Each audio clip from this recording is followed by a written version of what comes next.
A 20-year-old man swipes furiously at two different phones, his eyes darting between Tinder and Hinge. It's a race against time. He needs to find someone to have sex with that night. He has to. The phone pings. He has a match, and he's out the door to continue his no-holds-barred, orgy-like lifestyle. At least that's what parents and the media believe is happening. But in fact, reality has gone the opposite way. Adult Gen Zers are having less sex and staying virgins longer than any generation before them at their age. So, what happened? So, what's really going on behind closed doors? Or rather, what's not? We'll deep dive into the sexless generation in today's episode of The Infographic Show. Why Gen Zers are having less sex than other generations. These past couple of years, the media has had a strange complaint about Gen Z. Teens and college-age kids aren't having enough sex. Dubbed the Puriteen generation, Gen Z, those born between 1997 and 2012, is gaining a reputation for their supposed prudish attitudes toward sex. But aren't they supposed to be the most sexually open and progressive generation? So which is it? Well, it turns out it's a little of both.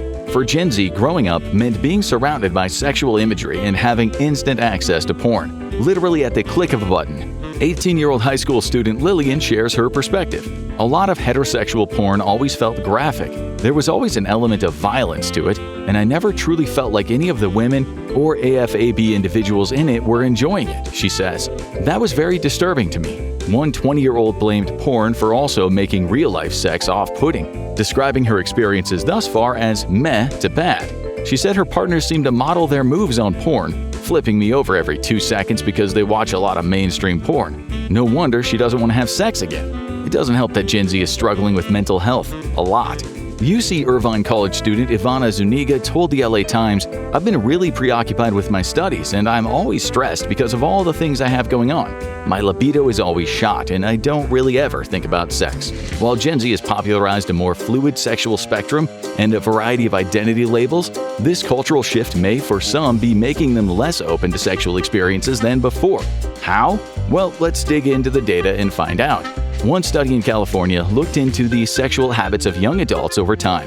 In 2011, 22% of both men and women aged 18 to 30, millennials, reported having no sexual partners in the previous year.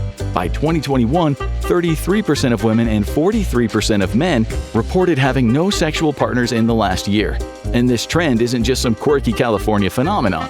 The U.S. General Social Survey looked specifically at men under 25, and the percentage who reported no sexual activity in the past year had jumped from 18.9% in 2000 to 30.9% in 2018. Another study found that Gen Z specifically reported less sex than millennials and Gen Xers. 25% of Gen Z adults said they have never had sex with a partner in their lives. Though rates of sexual activity are going down among both genders, there is a more pronounced difference with men, and a lot of people think it's a result of porn, loneliness, and lockdown.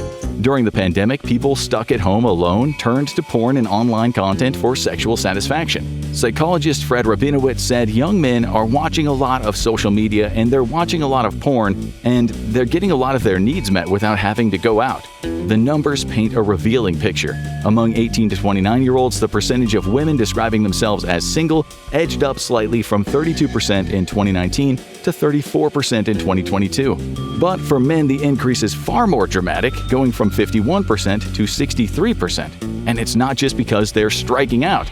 Only half of single men say they're even interested in casual or committed relationships, a sharp decline from 61% just a few years earlier. Many psychologists think this decrease in sex is reflective of something more serious, a decrease in overall human connection. Thanks to the influence of social media, online lifestyles, pandemic isolation, and helicopter parenting, Gen Z might be the loneliest generation thus far. As NYU psych professor Niobe Way says, we're in a crisis of connection. Disconnection from ourselves and disconnection from each other. And it's getting worse. And that may be why men are disproportionately affected. This is backed up by data. Back in the 1990s, just over half of men, 55%, reported having 6 or more close friends. By 2021, that number had dropped to just 27%, less than half of what it was a generation ago. Even more troubling, 15% of men now say they don't have a single close friend, a drastic rise from just 3% in 1990. While loneliness is affecting both men and women, with 61% of Americans overall feeling the effects, it does affect men more. Men also say they're less likely to get emotional support from friends unless they have close female friends.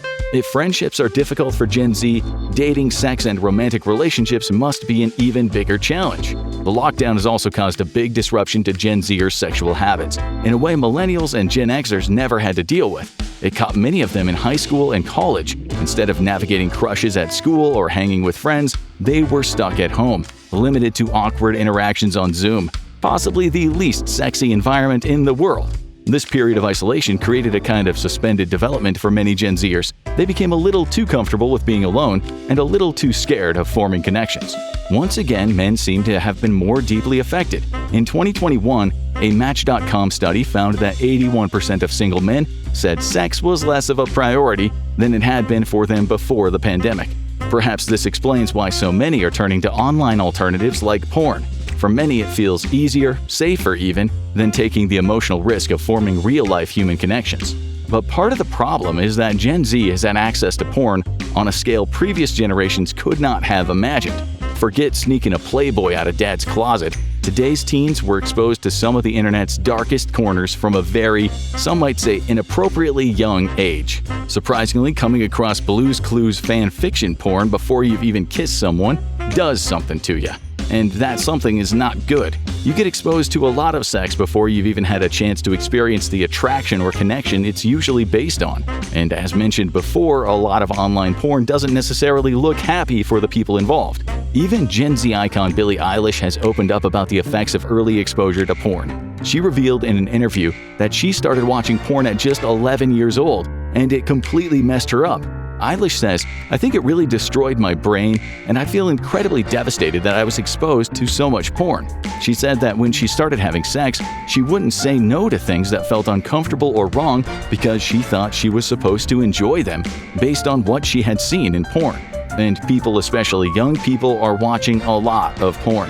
One study found that sites like Pornhub, Xvideos, and XNXX had more traffic than every other site in the US except Amazon and Yahoo.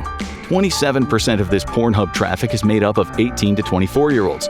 In 2023, the website reported it had more than 100 million visits per day, which means more monthly visits than those to Netflix, TikTok, Pinterest, and Instagram combined. This doesn't even account for platforms like OnlyFans, where people can have customized porn made for them by creators they follow. For the youngest members of Gen Z, studies found that 73% of teens aged 13 to 17 have already watched porn, with 54% having seen it by the time they were just 13 years old. To put that into perspective, most preteens at that age hadn't even had their first kiss. Most troublingly, 45% of teens said they felt they got helpful information about sex from watching porn, since unfortunately most of them are not getting it from abstinence-only schools. This is translating into practices that are sending a lot of Gen Z members fleeing from sex in general. Because, as it turns out, there's usually a reason porn stars need payment before doing what they do. It's often not that enjoyable off camera. Author Kate Julian, who has spent years researching the challenges facing today's teens and young adults, says that young adults are experiencing more types of sex made popular by porn, like choking and anal sex. Even people in Gen Z who have positive views of porn think it can negatively affect their ability to sexually engage with people in real life. 23-year-old Cameron, a student in Minnesota, said that porn sometimes has unrealistic expectations of what sex can be. He was personally troubled when he realized that the more he relied on porn, he had less of a capacity to form relationships or to be content in a relationship sexually. But not everyone's realizing that the moves they see in porn are frequently unrealistic and not pleasurable for their partners. One study showed that 30% of women said they had experienced pain during penis and vagina sex, and 72% of them had experienced pain with anal sex. Part of the reason for this is that while those who like rough sex should be free to enjoy it, a lot of people who don't like it feel pressured to have it all the same. Indiana University Bloomington School of Public Health Director Debbie Herbenik says rough sex behaviors are really normalized among young people, thanks partly to porn. This may be why some members of Gen Z are fighting back against the ubiquity of sex in the media in general. One UCLA study found that 51.5% of 13 to 24-year-olds would like to see media portraying more friendships and other platonic relationships. 44.3% thought romance in media is overused. And interestingly, 39% would like to see more aromantic and asexual characters on screen. This brings us to the topic of Gen Z and their attitudes towards sexuality. They are the most open-minded generation thus far, and the most likely to identify as not exclusively straight. Around 20 to 25% of Gen Z identify as somewhere on the LGBTQIA spectrum. But for some people, the more labels that appear, the more intimidating it feels to experiment with and discover their sexuality. Are they queer, bisexual, or pansexual? Are they aromantic or asexual? Maybe sapiosexual? LA-based therapist Tori Efron Pelton frequently encounters this problem with her younger patients. Many feel intense pressure to explore their sexuality freely, even when they're not ready or unsure about it. At that same time, they're also expected to pick a label early on and stick with it, often before they've had the chance to truly understand who they are or what they want. This makes the whole idea of sex and exploration very intimidating for some, and it causes a lot of stress and anxiety around it. Pelton emphasizes to her patients that they can go at whatever pace works for them, and they don't need to attach labels to themselves the second they turn 18. They can just live their life and see what works for them. Of course, the labels are far from the biggest thing causing stress and anxiety in Gen Z. As today's parents and pharmacists know very well, Gen Z has the worst mental health of any generation that came before it. It was made even worse when they got stuck inside a house during the pandemic. They missed out on typical teenage experiences, learning how to socialize and become independent in general. Research found that 42% of Gen Zers struggle with depression, while only 23% of Americans over the age of 25 do. Anxiety is also a huge issue, with 61% of Gen Z having a medical diagnosis of anxiety or an anxiety-related condition. Not only do mental health struggles kill sexual desire, but the medications for them, like many antidepressants, also have the side effect of killing libido. It's no wonder Gen Z is never in the mood. Unfortunately, this creates a vicious cycle. Multiple studies show that regular sex significantly improves mental and physical health. These benefits include a stronger immune system, better sleep, and an improved ability to identify and express emotions. It also triggers the release of feel-good hormones like oxytocin, which promote bonding and reduce stress. According to Kate Julian, a lot of this generational anxiety has developed as a result of sky-high family expectations and helicopter parents.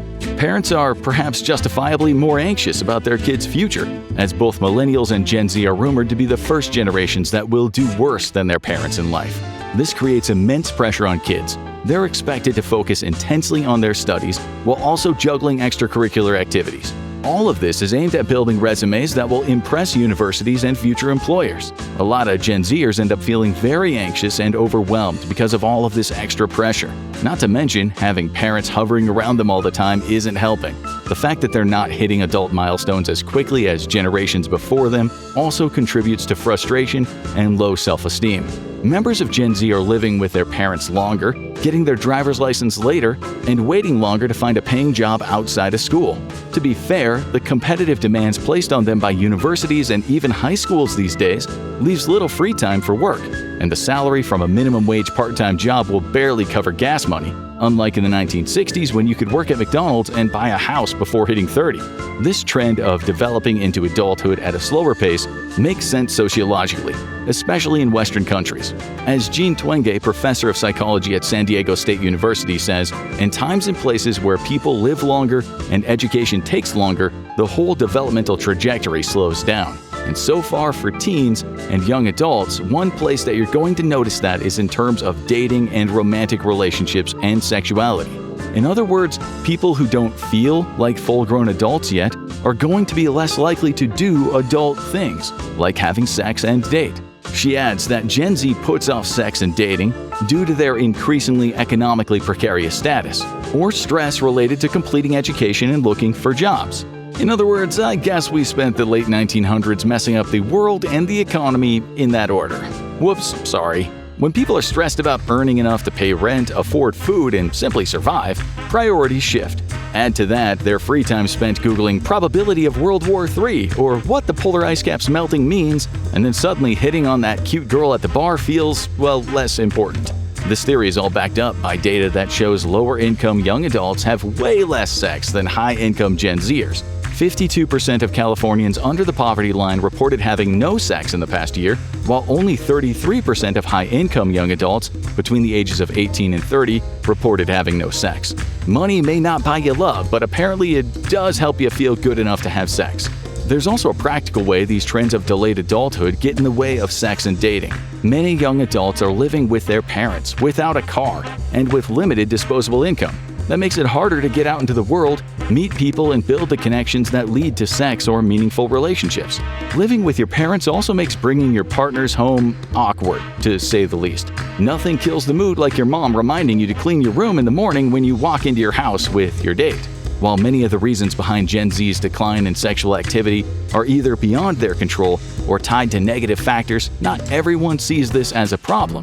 Some young people and experts are challenging the idea that having less sex is necessarily a bad thing. For example, Gen Z is more aware of labels and different kinds of sexuality, meaning for the first time, lots of people are recognizing that they are asexual. That's the case for nursing assistant Rhodes, who says, "I'm glad people have fun with sex and it works for them, but I think sex is kinda gross." 1% of Gen Z identifies as asexual. For them, not having sex is simply being true to themselves and not conforming to what society is pressuring them to do. A lot of people in Gen Z, especially women, also mention that having less casual sex or less sex because they don't feel pressured to do it is a good thing. They see the sex-positive mindset popularized during the millennial era as somewhat naive. In their opinion, a lot of millennial women ended up pressured to do what men wanted them to do in bed anyway to appear sexually free and progressive. So, what'll happen in the future? Will people have less and less sex until we cease to exist as a species? It's unlikely. But as more people prioritize online dopamine hits and virtual connections, in-person relationships and experiences take a back seat. For many young people, this means sex is falling further down the priority list. The less sex trend might reverse a little, as each generation tends to push back on what the generation before them did. Millennials were seen as the sex-positive generation, so it's no surprise that Gen Z was sick of all the sex talk by the time they came of age. Maybe Gen Alpha will make fun of Gen Zers for being prudes and make sex positivity cool again. But for that to happen, issues like mental health and financial stability for young people have to be seriously discussed and addressed. You casually ask your new coworker about their Friday night plans, expecting something exciting. Instead, they mention an early night, crocheting, a little Netflix, and bedtime before 9. Wait, they're already in their early bedtime era? You look closely at their face, surprised. Okay, their skin is layered under heavy foundation and it isn't looking the best. And they've definitely had some work done. Late 30s, maybe early 40s? Then they mention their upcoming birthday. They're turning 24 next month. How is that possible? Why do they look and act so much older? Today on the Infographic Show, we're going to investigate the question media outlets and older generations have been asking for years. Why does Gen Z look so old? Born between 1997 and 2012, Gen Z should still be in their youthful prime, with most of them between 13 and 28 years old. You would expect them to look fresh-faced and youthful, but as many people both online and in real life have noticed, that's not exactly the case.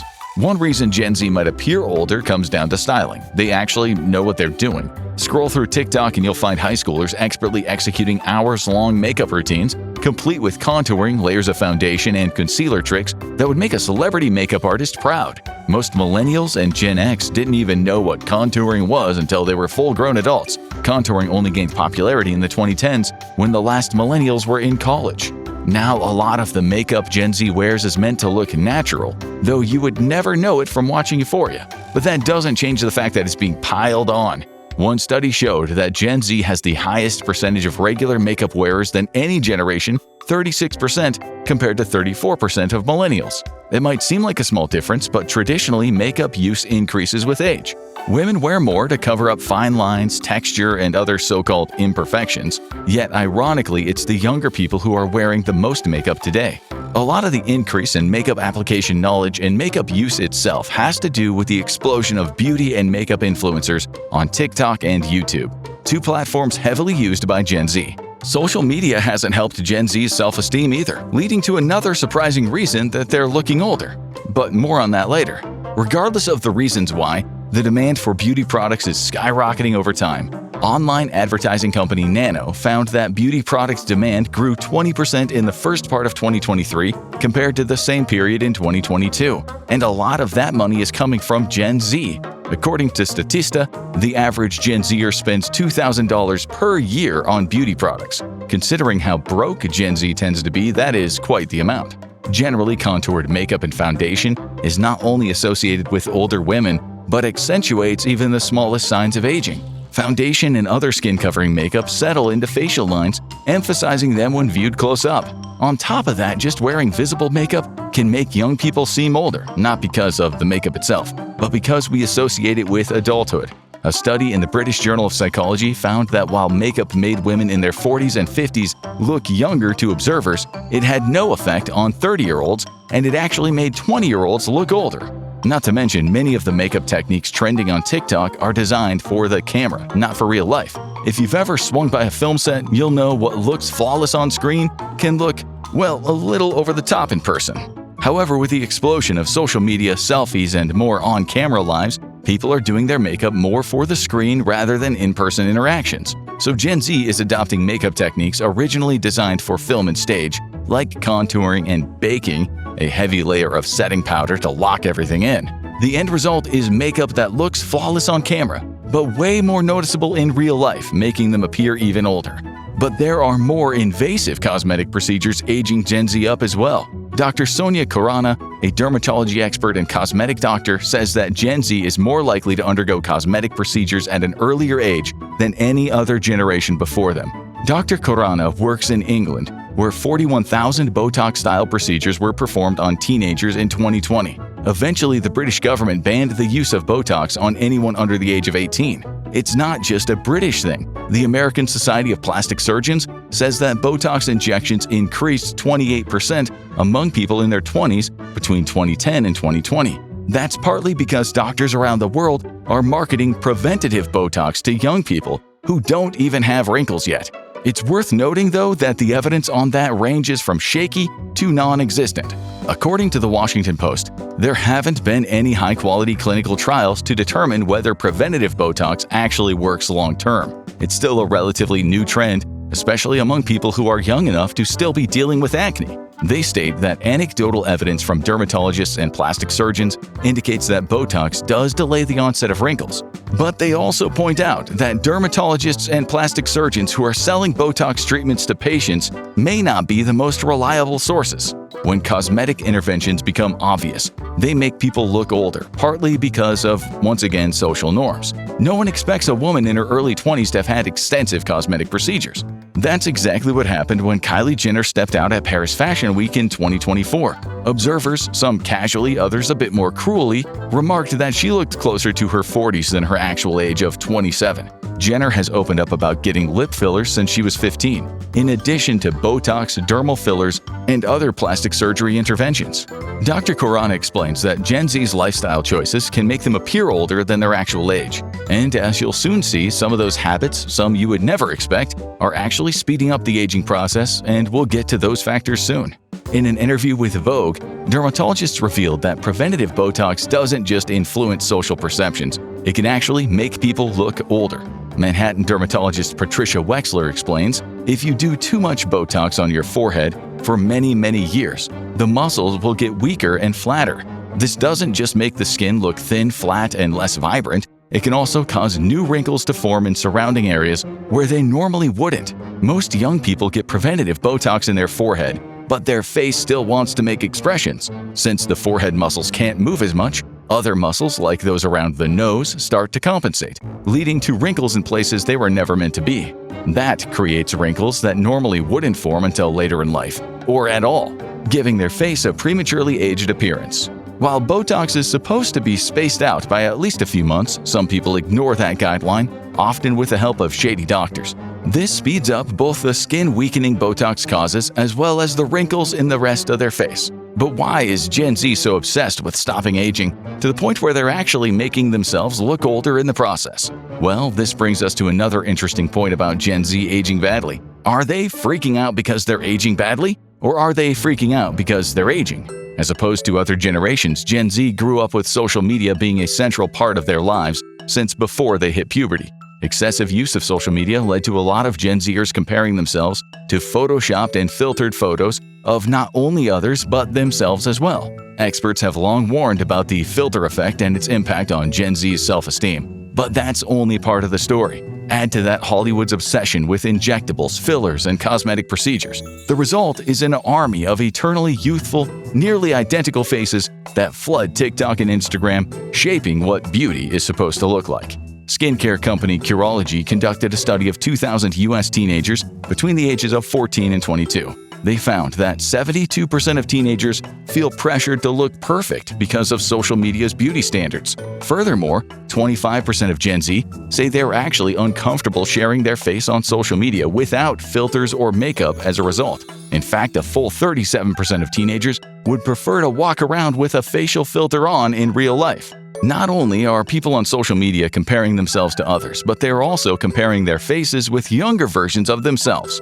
Never before have so many people had immediate access to dozens or hundreds of chronologically sorted photos of their face. Scroll down your TikTok and Instagram feed over just a few years, and you can see a difference in your face over time. For some people, that's upsetting. After all, for most of human history, we weren't meant to regularly see ourselves at all. Plus, comparing your reflection to a 10-year-old oil painting in the Victorian era isn't exactly the same as spending 4 hours a day on Zoom and TikTok noticing your newly forming crow's feet. So it's very probable that due to those distorted perceptions and standards, Gen Z is just freaking out over normal signs of aging, rather than truly aging badly. Psychology professor Renee Engelin, the director of Body and Media Lab at Northwestern University, says, "There is a sense in which young people have forgotten what faces look like." Research agrees with her, as 60% of 18 to 24-year-olds say they feel pressured to change their appearance. The problem is, when young people turn to cosmetic procedures to achieve an unrealistic look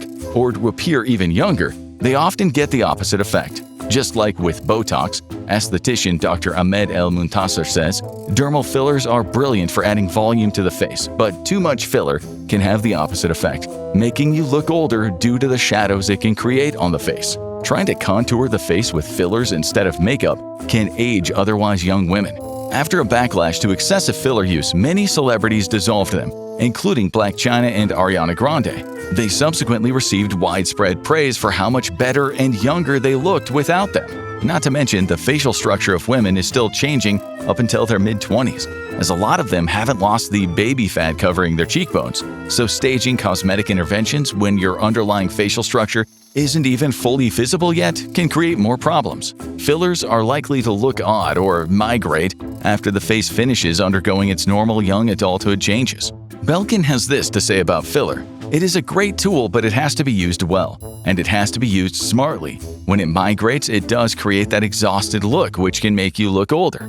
Gen Z's obsession with youth also leads to something called perception drift. Basically, when someone gets a little Botox here or a little filler there, they can start to freak out about other imperfections in their face. This can lead to more and more procedures until they look closer to a real housewife than to the office intern. Sari Botten, the editor of Oldster magazine, which unsurprisingly focuses on aging, thinks Gen Z's freakouts about getting older might have to do with psychological expectations as well. Members of Gen Z created a whole identity around youth, especially online, as many new generations tend to do. But social media amplified it. Trends on TikTok involved a lot of Gen Z and millennial comparisons, with Gen Z presenting their trends as new and exciting, while millennial trends were old and done for. But now Gen Alpha is here to overthrow them. Gen Z won't be the young generation the world markets to for much longer. They'll soon be the ones who don't get the new trends or be thought of as cringe. As Botten says, "I think it's probably the old quarter-life crisis and the realization that they're going to have to make some big adult choices that they're going to have to live with." So, Gen Z's anxieties about adulthood are manifesting in feeling like they're looking too old. But according to at least one 26-year-old whose video about the topic went viral, all those anxieties are also making them look old. Jordan Howlett says he's constantly mistaken for being in his 40s, even though he's only 26. In a viral TikTok, he shared why he thinks this is happening. Anxiety and stress are prematurely aging his entire generation. That's right, one of the most serious things making Gen Z look old is stress. Gen Z is so worried about turning 30, that time when you're supposed to have everything put together, Howlett says. We live in a time nowadays where millennials look way younger for their age, while Gen Z looks way older for their age. One poll by the American Psychological Association found that 91% of 3,400 Gen Z adults surveyed in 2018 admitted that they'd experienced some kind of physical or emotional stress. Gen Z is also the most stressed out demographic in the workplace. A survey conducted by Cigna 360 found that of 12,000 workers, a whopping 98% reported burnout. And stress can have a very real physical effect on aging, as it affects cortisol, inflammation, hormonal levels, and skin mast cells. Cortisol slows down collagen production, making skin lose its elasticity. Inflammation helps create free radicals that damage cells by causing even more inflammation. And skin mast cells, which play a huge role in supporting the immune system, are badly damaged by stress. This leads to conditions like acne, psoriasis, and eczema, to name a few. So, what's the answer? Well, for a lot of Gen Z, the solution is simple. Skincare. Preventative skincare from as young as possible, all the time. Actually, as it turns out, that is probably aging them too. Gen Z really can't catch a break. The last time you logged on to TikTok and saw a 14-year-old describing their anti-wrinkle routine, you might have felt that there was something wrong with that picture, and as it turns out, it was a lot more than you think. Gen Z has been aggressively marketed to by skincare brands and influencers since they got their first hormones. But instead of the treatments that were usually marketed to teenagers, acne treatments for example, they're now getting wrinkle treatments and anti-aging routines pushed on them. And we mean pushed. Bubble Skincare, which sells products like eye brightening cream, has over 2,000 13 and 14-year-old youth ambassadors. It's common to see influencers in their sophomore year of high school showing multi-step morning and nighttime skincare routines on social media. But not only is all of the skincare mostly unnecessary at such a young age, it can actually be damaging. Retinol, a common ingredient in many anti-aging treatments, isn't recommended for young skin because it causes dryness. While it's great for rejuvenating collagen production in older people, young people don't need that rejuvenation. Their bodies are pretty great at producing collagen on their own. So instead, they end up with dry-looking, dehydrated skin that ages them. The ingredient also damages the skin barrier over time, and that can help cause conditions like dermatitis. Chemical exfoliants have similar effects. As Dr. Khurana says, there's peer pressure to try the products influencers are promoting on social media, but these often aren't suitable for those under 30. So what skincare does Gen Z need? According to most dermatologists, probably nothing more than a good SPF, a cleanser, and a moisturizer. But that won't stop skincare companies from convincing Gen Z that they need their treatments to avoid looking old, and Gen Z from buying it all up.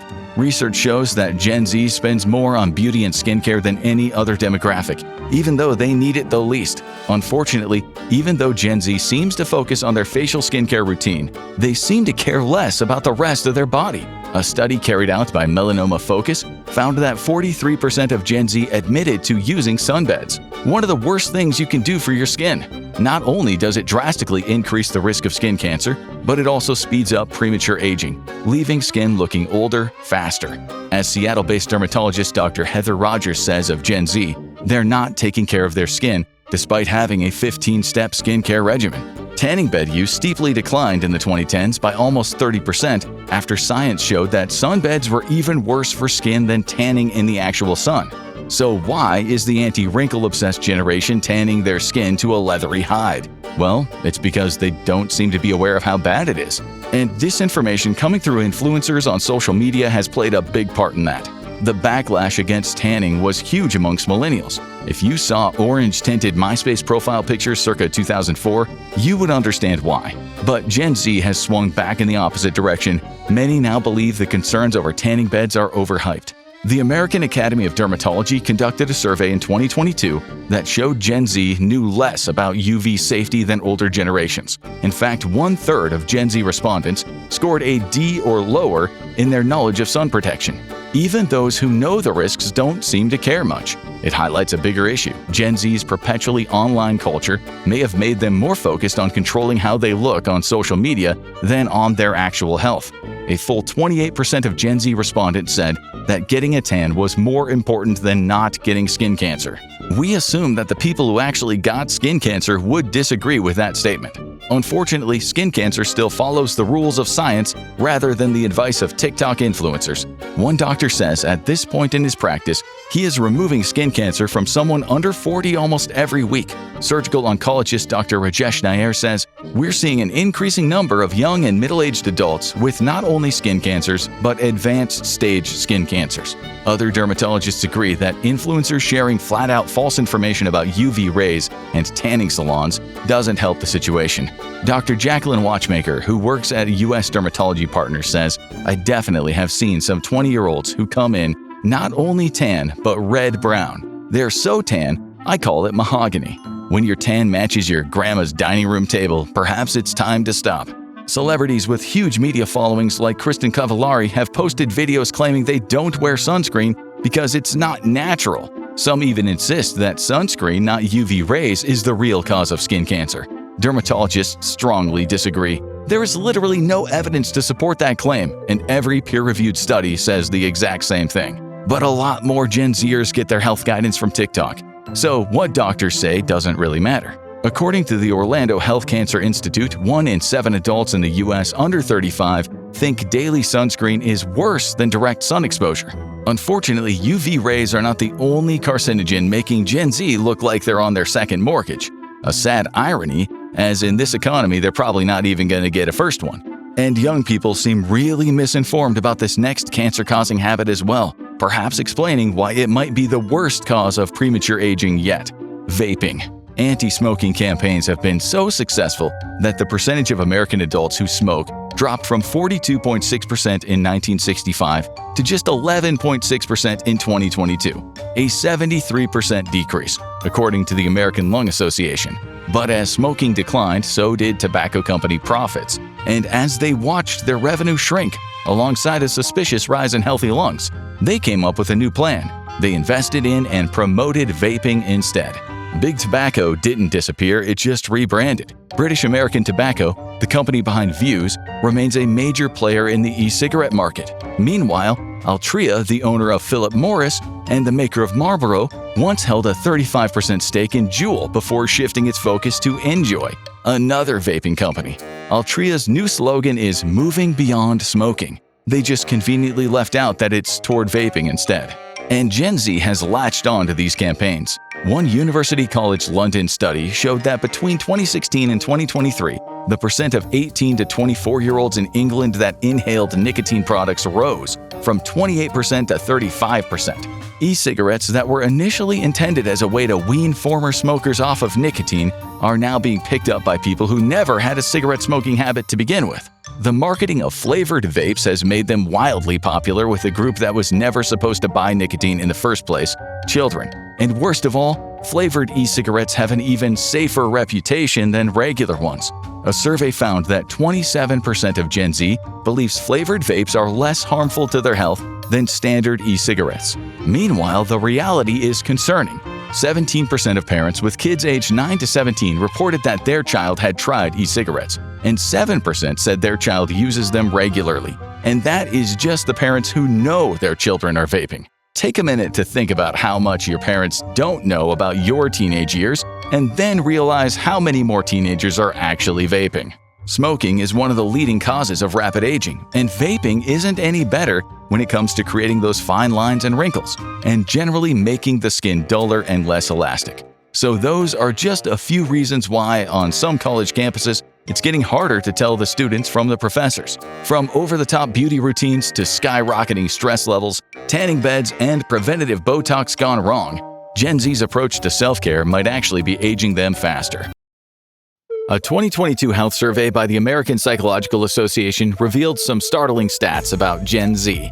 1 in 4 said they have had more bad days than good, and 42% reported having a diagnosed mental health condition. Of those, 9 out of 10 struggle with anxiety, and 8 out of 10 also face depression. The facts are in, and Gen Z is the most depressed generation in modern medical history. And on today's episode of the Infographics Show, we'll explain why. A number of medical studies have shown that Gen Z, those born between 1995 and 2012, suffer higher rates of mental health ailments than any other generation. Millions of dollars are being spent by governments and health agencies around the world to figure out what's prompting this global health crisis, which has serious and global repercussions for humanity. Like every generation, Gen Z worries about money, but finances alone aren't why so many are critically depressed. Still, it's a good place to start. The good news is, as of December 2024, the national GDP is at the highest it's ever been in history. In fact, you're living at a time where there is more global wealth than has ever existed in all of human history. The problem is you own less of that wealth than ever before. Today in America, the top 10% hold over 67%. Wealth is concentrating fast, and the middle class is struggling. In 1971, 61% of adults lived in the middle class. Today, that number is 51%. But pop on any 1980s family movie, and you'll soon realize that being in the middle class back then was significantly different from being in the middle class today. And that's because despite an increase in income, once you factor in inflation, the actual value of middle-class wealth has stagnated. Housing prices, for instance, once adjusted for inflation, have nearly tripled since 1975. All of these trends show no signs of slowing down, and the truth is we don't need fancy data to tell us that you won't be able to afford a home. We just follow the money. And where is the money going? It's flowing straight into companies like Blackstone, American Homes for Rent, and other major investment firms who have been gobbling up houses across the country only to turn around and rent them out. Why? Well, because of capitalism, but also because of a bunch of Wall Street investors realizing one day that nobody was buying homes anymore. With so many homes sitting on the market, they realized they could make money by buying properties and then renting them out to peasants too poor to actually own them. See, the market fixes everything. You can't own a home, so instead of making you homeless, the good capitalist, out of the goodness of his own heart, buys the home you can't afford and then rents it to you at a rate that you can afford. Never mind that by buying homes en masse, investors are creating artificial scarcity, driving up the prices across the entire market and thus making sure even more people can't afford homes and have to rent instead. It's almost a free money glitch. Thanks, capitalism. Now get back to your wage slave job, because as housing prices are driven up by investment firms buying homes to rent, they're also causing regular rent to skyrocket as well. One Reddit user summed up the housing problem facing Gen Z. I have a job that pays almost 6 figures, and I still can't afford to buy a house where I live. I could move to somewhere rural and remote, but then I'd have no way of working my job. When my parents were my age, they made half the money I make today and afforded 3 times the things I can. If you're Gen Z, that's a pretty bleak picture, but hey, at least you live in America, home to some of the best medical care in the world. Unfortunately for you, you live in America, the nation with the highest medical care expenses in the entire world. It's not even close either. In 2024, American citizens spent over $12,500 per person on healthcare. That is 36% more expensive than second place, which was Switzerland, at around $8,000. Are you diabetic? In Mexico, a vial of life-saving insulin will cost you around 16 freedom bucks. The moment you cross that border, though, that same vial of insulin skyrockets to 99 freedom bucks. Why is insulin so much cheaper in Mexico? Well, here's the official answer. Less stringent regulations and fewer lawsuits, since Mexicans don't sue over every little thing. But let's be real, none of those official answers explain why insulin in America costs nearly 5 times more than Mexico, especially when it's often made by the same company. The real answer is American politicians have protected pharmaceutical companies for decades in order to maximize profits at your expense, even if it means thousands of Americans end up dying because they can no longer afford their insulin. We're going to take a wild guess here. Living in a capitalist dystopia where homeownership and medical care are out of reach might have something to do with Gen Z's growing despair. But don't worry, it gets worse. So much worse.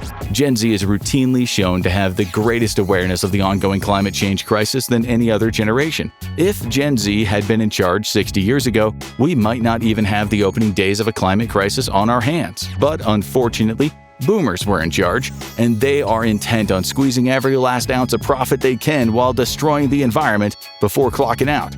In a national survey, 65% of Gen Z reported feelings of anxiety over climate change. 65% also reported feeling powerless to do anything about it. And 65% expressed fear over the future. Those are the highest rates on record for any generation. Even younger Gen Zers were feeling the weight of climate change. One high school student put it simply, "I'm scared of what the world will look like because nobody is stopping climate change." But it's not just about feeling bad. Persistent anxiety and fear leads to serious mental and physical health complications. Gen Z is reporting development of stress-related ulcers at a higher rate than average, and anxiety and depression are feeding an explosion of mental illness. Too bad that it's only going to get worse, because as anyone born after 1995 knows, climate change is real and it's already here. Between 1970 and 2015, large forest fires in the U.S., those over 1,000 acres, increased by 300%. Not only are there more fires, but they're also burning far more land, with a six-fold increase in surface area burned, now averaging over 6.5 million acres a year. The U.S. Forest Service has increased the length of the fire season by 78 days since 1970. There's a variety of factors affecting the global increase in large fires, but chief amongst them by a long shot is the drying up of vegetation by increasing temperatures and a loss of rainfall. In the ocean, things are just as bad. Between 1979 and today, there's been an increase in major hurricanes with a decrease in smaller hurricanes. This is a direct result of average sea temperatures rising, with global sea surface temperatures increasing by 0.9 degrees Celsius in the last 120 years. That trend is increasing, with the ocean warming 3 degrees Celsius in the last 30 years alone. In February of 2024, the global sea surface temperature reached the highest level ever recorded, surpassing a record set just a year before. Meanwhile, boomers dismiss climate change as a hoax, probably because addressing it would hurt the industries they spent a lifetime building, and now they're leaving Gen Z to face all the consequences. They say ignorance is bliss, and in this case, it might be good for Gen Z's depression that education is becoming ever more expensive. Then again, maybe being locked out of degrees needed for the few high-paying jobs remaining isn't a good thing for Gen Z's mental health. But just how bad have things gotten? In 1950, someone attending the University of Pennsylvania would be charged about $600 in tuition a year. That comes to just over $7,800 a year today. Definitely pricey even by boomer standards, but if boomers had to pay today's tuition at UPenn, they might have lost their minds. A year of tuition and fees now costs a whopping $68,000. Putting that money in our time travel machine comes out to a yearly tuition in 1950 of just under $5,200. But how does that compare to average salaries? Well, in the 1950s, our boomers' parents were earning an average salary of $3,300. That means that good old UPenn at $600 a year was definitely out of reach for most middle-class families, but not all. What's the average salary today, though? Just over $65,000. That means that taking a single year at the University of Pennsylvania costs more than what the average family pulls in before taxes. But those are fancy learning schools for fancy pants who can read and spell good. What about the average schools for average wage slaves? In the 70s, public four-year schools experienced an annual growth rate of 7.5% on average. When schools everywhere realized that they were getting away with it, they tried it again in the 1980s, raising rates an average of 9.2% a year. But it was between the year 2000 and 2021 that colleges and universities decided to really push their luck. After all, nobody had called them out on their nonsense for 20 years. So why not go for broke? Since 2000, tuition has increased on average a whopping 65%, from around $8,600 to over $14,000. That rate has shown no indication of stopping, though there may finally be some political action moving against the ever-inflating prices of American education. Predictably, some members of Congress have blocked every attempt to reform tuition or forgive student loans, even though when they went to school, tuition was just a fraction of the average household income, not practically all of it. As one college student said on Reddit, "When my parents were my age, they were working and going to school, and their job paid for their entire tuition. I'm working a regular job and gigs like DoorDash when I can, and I still can't afford my own tuition.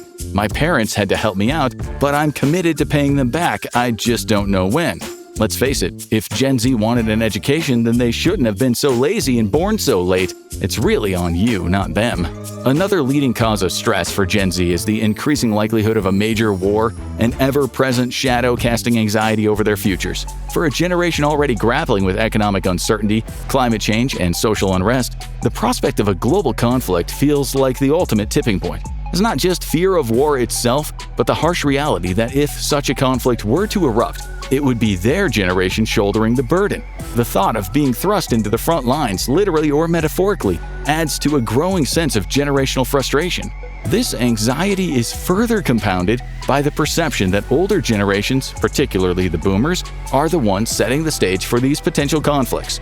Decades of geopolitical tension, climate inaction, and a relentless focus on economic growth over sustainable peace have created a volatile world, and it's one where the price of these choices might be paid in blood by those who had no say in making them. Today, Gen Z is facing the growing threat of authoritarianism as nations across the globe try to overthrow liberal democratic world order that has reigned since the end of World War II and reshape the world in their image. This inevitably means that if war comes, it will be Gen Z that's on the front lines. With all the stress that Gen Z faces, it at least can sit back and relax with some good old video games and social media, except both of them are terrible too. Social media is feeding a global epidemic of insecurity and depression, and this is another thing we don't need fancy statistics to prove to you. Anyone with a smartphone has experienced these moments of envy and resentment as influencers flaunt their perfect lifestyles that you can't afford. The reality behind those glamorous posts, because not everyone is cut out for what it takes to fund that kind of life, well, trust us, it can get messy. But the explosion of social media has led to what many are calling a self-esteem crisis. Beautiful models with perfect bodies are creating a self-esteem crisis amongst younger women. Never mind that those perfect looks often just come down to genetics, pricey self-care routines, and nutrition plans most can't afford. And it's not just women either, because guys are constantly having terms like alpha male thrown in their face by guys who claim to have never touched steroids, but inevitably, oh whoops, yeah, of course they were juiced the entire time. What many don't know, however, is an insidious new trend that is absolutely destroying Gen Z's self-esteem, and the worst part of it is none of it is real. We're not talking social media isn't real, they're just showing the best parts kind of not real. We mean straight up artificial. An explosion in artificial intelligence has led to the rise of digital avatars so realistic looking that they are indistinguishable from real people. At first, you had to worry about digital deepfakes of celebrities like Jake Paul shilling you crypto scams, which had to compete with real Jake Paul shilling crypto scams. But in the last 2 years, there's been an explosion of fully digital avatars, and they are behind social media accounts with tens of thousands of followers each. These digital personalities look so perfect, they set a standard no one can actually live up to. Everything about them is fake, and they often are used to promote various products. But despite being market vehicles to reach impressionable young audiences, they're having a very real effect on the mental health of a perpetually online Gen Z. This is only the tip of the iceberg, because Gen Z is the first generation that is having to grow up questioning basically their entire reality. AI video generation has advanced to the point that it's often indistinguishable from reality. Well, in most cases. The technology hasn't quite figured out that humans don't have 6 fingers, but it's getting disturbingly close. And it's not just about empowering disinformation agents like political activists, governments, and even terrorists. If you're a Gen Z artist, then good luck having a career in the near future. Alright, well, at least you can escape your AI-generated reality by diving into video games. Except even those suck too. Quick, what's the last video game you bought that was 100% complete at launch? No DLC to add on to the story, no microtransaction unlocks, no 1 year long, this game wasn't actually finished but thanks for paying to beta test it for us. The video game industry, the one thing Gen Z had to fall back on, is in crisis. Massive layoffs have swept the industry as sales plummet, with publishers and developers scrambling to figure out what modern audiences want. It turns out players want a game that is complete on launch, and without microtransaction monetization. Good thing you're making those big DLC bucks at your wage slave job, and if it's not DLC or microtransactions, it's loot boxes, because it's not gambling when it's a video game and it's children doing it. The verdict is in. Gen Z is the most depressed generation since records started being kept. And even though boomers will likely tell you to suck it up, fact is you're facing a world they never had to. While boomers got to play on novice difficulty, they made sure to crank it up to Iron Man mode for you, and then they'll have the audacity to tell you that Gen Z is too soft, climate change isn't real, and you'll be able to afford a home if you stop splurging on things like avocado toast. What do you think is driving Gen Z to feel this way? It's 9:17 and Brad is not just late for the 9 o'clock meeting, he's late for work. Brad's dress code screams anything but business. He's strutting into the office in a Supreme t-shirt and ripped jeans. And just when it couldn't get any worse, his sneakers are muddy from last weekend's hiking trip. In the meeting, Brad's long-winded explanations drag on and on, forcing everyone to cut him off before the room falls asleep. His technical skills are non-existent. He's got a master's degree, but when it comes to Excel, he's more lost than ever. He can swipe through TikTok but can't find reply all in Outlook.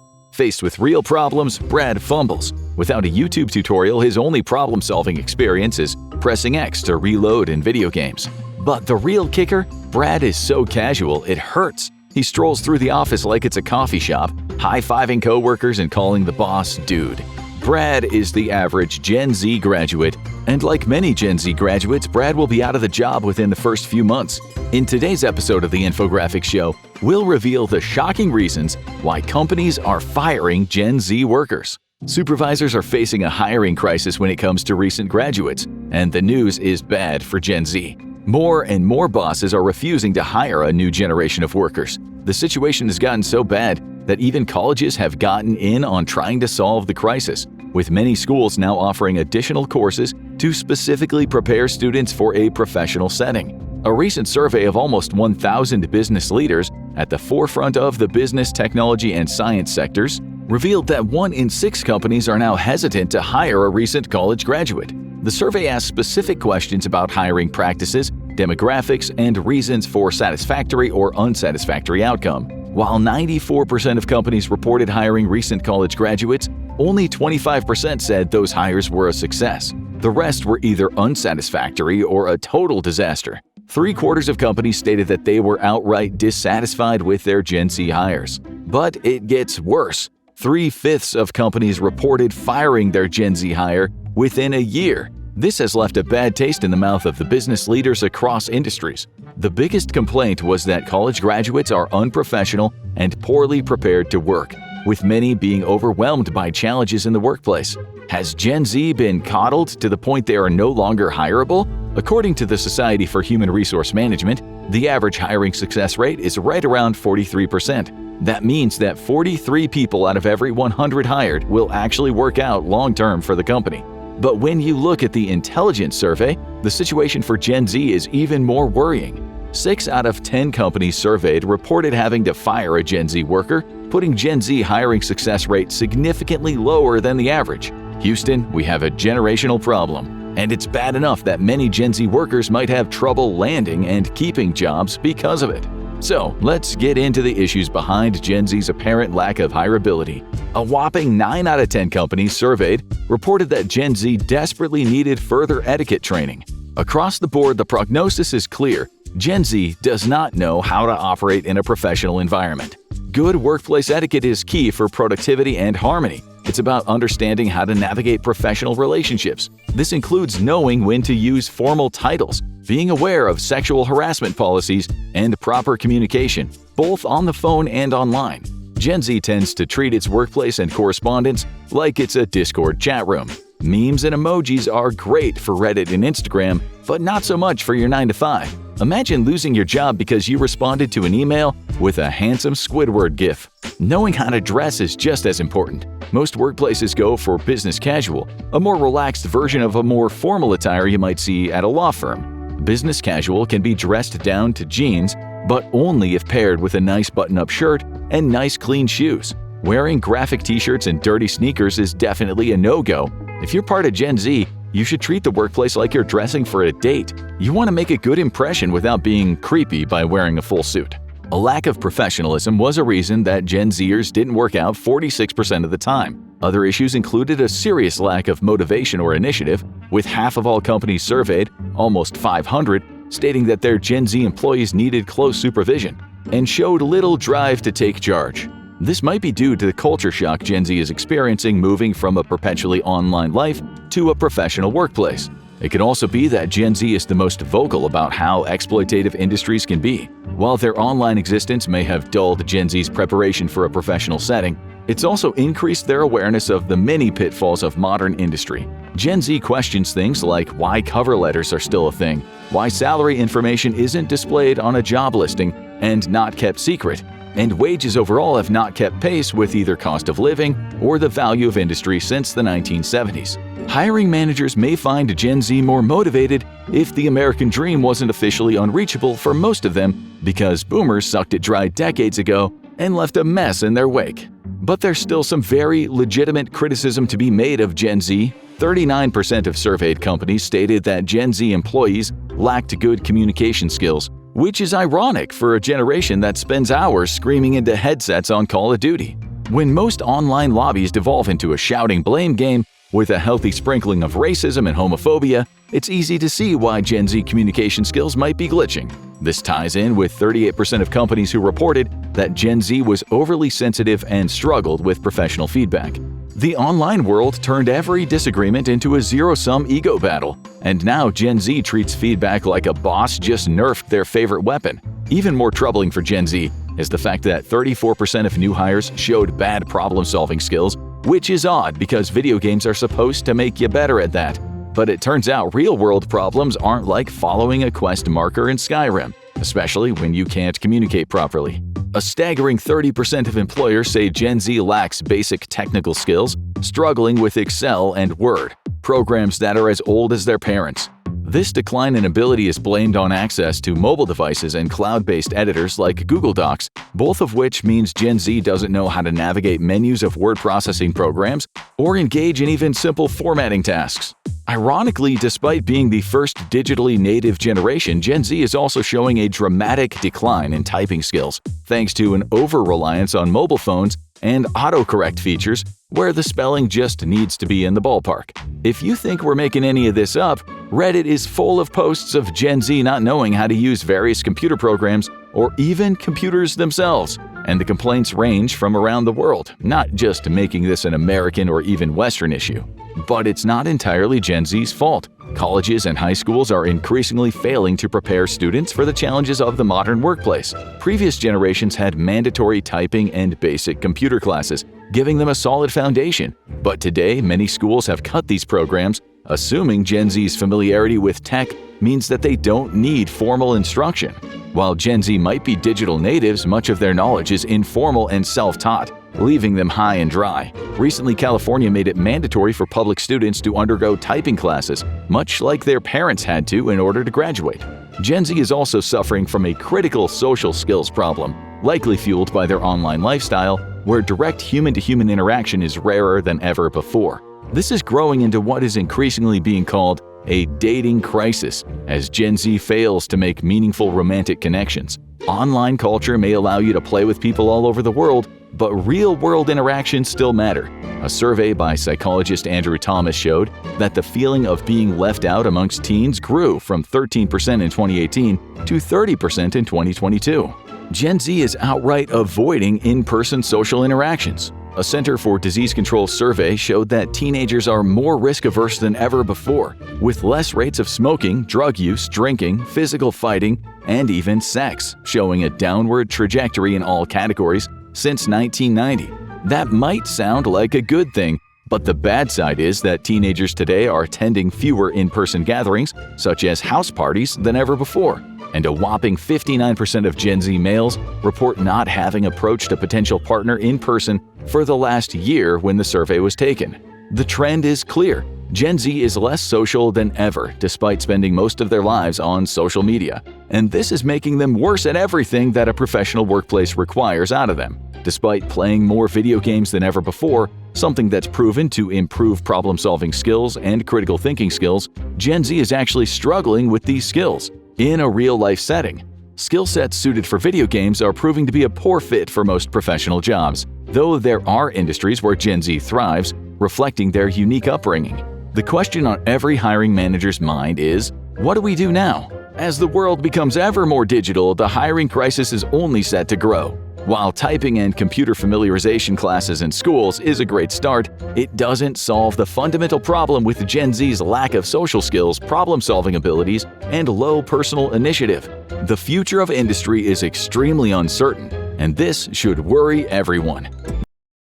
Good news, the average Gen Zer in the workforce now has a net worth of $22,000. Wait, no, that's a mistake. Negative $22,000. So, what's the actual good news? By the time they hit 27, the average Gen Zer will finally have a positive net worth of $8,142. Hey, progress is progress. But how did Gen Z get this way? Is it really all that avocado toast spending? Or was that the millennials? Today on the Infographic Show, we'll dive deep into the depressing story of why Gen Z is the poorest generation ever. It's no surprise that Gen Z is struggling, and a big part of the problem comes down to money. Take Maddie, a 25-year-old working at a senior living home in Pennsylvania. She puts it bluntly, Everyone is going to be in debt their whole life. I don't want to be, but I have this feeling that no matter what I do, no matter how hard I work, there is always going to be some kind of debt that I have. It's a legitimate concern, but why don't they just try working for a change? Pull themselves up by their good old bootstraps. Well, apparently they do work. It just doesn't seem to help them much. One Gen Z Reddit user shared this fond memory about their first full-time job. My first full-time job was at Deloitte, and they paid me $36,000 in 2019. I went into credit card debt to pay for the train to work. A full 59% of Gen Z reported feelings of stress and anxiety about their finances, the highest of any generation. While Gen Z is generally stress and anxiety prone, it turns out that they have some very real reasons to be concerned. Wages are bad, debts are up, and why is all this happening? Well, let's see what the data tells us. As of 2023, 10.5 million teens and adults aged 13 to 27, or 16% of Gen Z, live in poverty, the highest of any generation except Alpha. Things are so bad that Bank of America recently discovered 46% of Gen Z adults need financial assistance from their family to stay afloat. And it's not because they're lazy. Most of them are working full-time, and a significant chunk of them are working more than one job. In fact, 53% of Gen Z have a side hustle on top of their full-time job just to make ends meet. That could mean driving for Uber, which, by the way, 24% of adult Gen Zers do, or selling handmade stuff online. And then there are the online services that we'd rather not get into. But you gotta do what you gotta do, right? Many young adults who don't already have a side hustle are planning to get one just to survive their 20s. In fact, 51% of Gen Z plans to monetize a hobby because nothing makes your favorite pastime more enjoyable than needing it to afford groceries. Despite that, the same Bank of America survey found that 60% of Gen Z adults don't have enough savings to cover 3 months of expenses. So if they get fired or they have an emergency, many turn to credit cards. The New York Fed found that 1 in 7 Gen Z adults have already maxed out their credit cards. And that is not just a short-term problem. It wrecks their credit history, making it harder to get loans, rent apartments, and even qualify for better financial opportunities. Oh, and saving for the future? Yeah, that's not happening. We'll get into why Gen Z is racking up debt soon, and despite what Instagram might have you believe, it's not because of champagne brunches and Santorini photo shoots. The real issue is that credit card companies themselves have changed, and not in a way that helps. In fact, many of those changes have put Gen Z at a serious disadvantage. According to Wallet Hub, the average credit card interest rate reached an all-time peak in August 2024, maxing out at 21.76%. In comparison, just 10 years earlier, millennials trying to pay off credit card debt only had to deal with an average interest rate of 11.82%. Higher interest rates means that any unpaid credit card balances rack up interest much faster than they normally would. That makes the goal of eventually paying off credit cards harder and harder. Bankrate credit card analyst Ted Rossman says, to be just starting out and already falling behind the 8 ball can be a tough cycle to break. And it's not like Gen Z is just mindlessly splurging on their credit cards. Despite all the criticism they get in the media, only 5.5% of Gen Z's average spending is on dining out, compared to 5% for other ages. Keeping in mind that Gen Z also spends much less than other ages overall. But Moody's Analytics found that the young adult generation is spending much more of their income on necessities compared to other generations, mostly on rent, according to a 2022 American Community Survey by Zillow, a site that may as well sell unicorns for how realistically Gen Z can actually buy a home. 3 in 5 renters aged 18 to 25 spend more than 30% of their income on housing. And in 21 of the largest U.S. cities, that number is even higher. That being said, some of Gen Z's spending is definitely impulse buys. Gen Z tends to scroll TikTok and Instagram like crazy, platforms where half of the creators are trying to sell something. 44% of Gen Z takes influencer recommendations into account when purchasing products. This can result in a lot of regret over overpriced skincare and supplements that either have testosterone-boosting abilities or just ground-up flour in them. There would be no way to know. Not to mention, after all the world shut down in 2020, something else that influenced Gen Z's prospects in crazy ways, as you'll soon see, a lot of people wanted to blow off steam and go out and live after being locked down for months. And, well, living requires paying. How can Gen Z even start paying off so much credit card debt? One option is to go back to their childhood bedrooms, and a lot of Gen Z never left them in the first place. In terms of staying with their parents, Gen Z outperforms even the youth of the Great Depression, a contest that no one has ever wanted to win. In July 2020, the Pew Research Center discovered that 52% of young adults lived with at least one of their parents. This set a new record. as the previous highest share was only 48%, recorded in 1940. Now, you might be thinking, hey, wait a minute, July 2020 was right after the pandemic hit. That can't be the general state of things. And you're right, because in February of 2020, just as COVID was starting the world tour, the number of young adults living with their parents was only 47%. Hovering just a percentage point below the tail end of the Great Depression is never a good sign. And with 56% of Gen Z saying they live paycheck to paycheck, rent isn't just expensive, it's a dead end. How are they supposed to save money or pay off student loans when the jobs they got because of those loans barely even cover the bills? But Gen Z is working, so what gives? The answer is the insanely high cost of living and the refusal of wages to match it.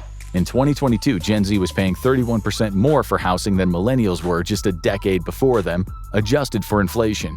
And millennials were already getting a bad deal. Gen Z and millennials pay on average almost 100% more for their homes than baby boomers in the 1970s. In 1975, the average home in the U.S. cost $42,600, or $244,700 when adjusted with 2024 inflation rates. In 2024, however, the average home cost just over $512,000. And if you're looking in major metro areas where top universities and booming job markets are supposed to offer better opportunities, the prices are even worse. And that's not the only cost of living to shoot up over the decades either. From 2012 to 2022, car insurance payments more than doubled, even accounting for inflation, and health insurance spending went up 46%. While wages also went up, they only increased by an inflation-adjusted 26%. That doesn't even cover the higher housing prices, never mind everything else. And that's just comparing Gen Z to millennials. Things get even worse when you stack them up against baby boomers. Back when the boomers were in their 20s, they had 86% more purchasing power than Gen Z does today. Imagine walking into a boomer's house at 25, yes, an actual house at 25, that's not a myth, and tossing out 17 of every 20 things they owned. What's left is the equivalent of what Gen Z can buy today, compared to boomers at the same age. Not to mention, boomers weren't drowning in as much debt. When it comes to credit cards, Gen Z unfortunately owns the most. TransUnion found that the average Gen Zer's debt totaled around 16% of their income at the end of 2023. Millennial debt totaled 12% of their income 10 years before that. Gen Z is also much more likely to fall behind on credit cards and car payments because they can't afford them. But the biggest expense for most of Gen Z is by far college. The average Gen Zer owes $20,900 in student loans. That's a 14% increase on what millennials owed at the same age. And more of them owe it. 36% of young adults aged 20 to 25 have student loan debt, which is 5 percentage points higher than millennials when they were that age. It may be easy for older generations to just say, so don't go to college. But the job market has drastically changed since the days of, why don't you walk into that office with a resume and a firm handshake and ask if they're hiring? Now the labor market is much more competitive, it's harder to get into in the first place, and the percentage of jobs that require a college degree has shot up. Back in 1973, when a lot of boomers were just starting out in the job market, only 28% of jobs required any kind of higher education, whether it was an associate's, a bachelor's, or beyond. Fast forward to 2018, and that number had jumped to 63%. And if college feels like a necessity for the workforce now, it's only going to get worse in the future. The same report projected that by 2031, 72% of jobs will require some form of higher education, with 42% needing at least a bachelor's degree just to be considered. So, forget about college then is not really an option for most of Gen Z, because the costs keep getting higher. Specifically, since the 1970s, the cost of private school tuition and fees have gone up by 2,107%. And the cost of even public school tuition has gone up by 2,580%. Well, surely inflation will make that number sound slightly less terrible, right? Right? Unfortunately, not, because those numbers have already been adjusted for inflation. For private school, the average boomer student in 1970 paid $1,600 for 1 year of tuition, which translates to $12,000 adjusted for 2022 inflation. In 2022, that same tuition cost $41,600. And of course, the prestigious private universities generally run much higher than that. For public university, a 1970s student paid $400 for 1 year of tuition. Searching the pockets of our jeans and underneath our couch cushions could cover half of that.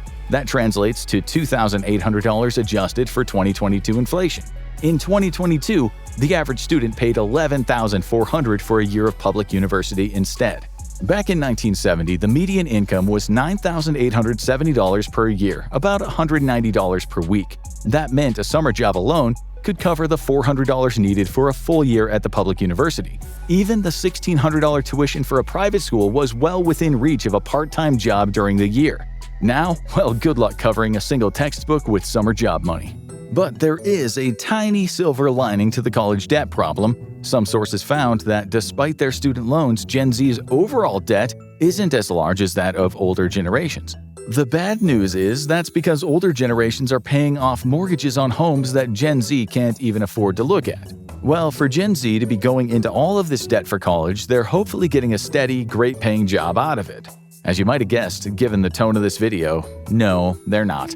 The US job market has historically had low unemployment for years now, but Gen Z isn't exactly winning in that equation. On paper, going to college seems like a smart move. College grads have a 2.2% unemployment rate compared to 4.5% of those who didn't attend. But recent grads are actually doing worse than both groups, with a 5.3% unemployment rate. A number of factors contribute to this, including the more volatile industries, shifting job markets, and the fact that when mass layoffs hit, younger, less experienced workers are usually the first to go. Spencer Kammerman, a University of California at Irvine computer science and engineering graduate, gives one example of this. At 25 years old, he's already been hired and fired from 2 tech companies. Tech is an industry known for frequent mass layoffs, and unfortunately, it's also one that needs a lot of young college-educated adults. Since the last time he was fired, Kammerman has been job hunting for 8 months, applying to hundreds of positions. He's gone through lengthy interview processes since then with multiple companies, but he hasn't found a new job yet, thanks in part to massive competition for just a few spots. According to LinkedIn, the use of AI for cover letters and resumes has also seriously increased the number of applications per job opening, as the applications become easier to do. Eventually, Kammerman ended up where most Gen Zers do, back home with his parents. As he puts it, it feels like the odds are stacked against us. It's been difficult to get off the ground, but I'm not giving up. Despite his hope, major companies like McKinsey aren't projecting much of a rosy future for Gen Z and their jobs. The McKinsey Global Institute said that by 2030, almost 375 million workers will have to find new jobs, or new industries altogether, due to AI automation. Critics point out that, like anything McKinsey says, this projection should be taken with a massive grain of salt. It relies on a lot of assumptions about how quickly AI will develop and be widely adopted. But even without technology threatening to replace them, Gen Z is still having trouble finding the kinds of jobs high schoolers used to get for pocket change.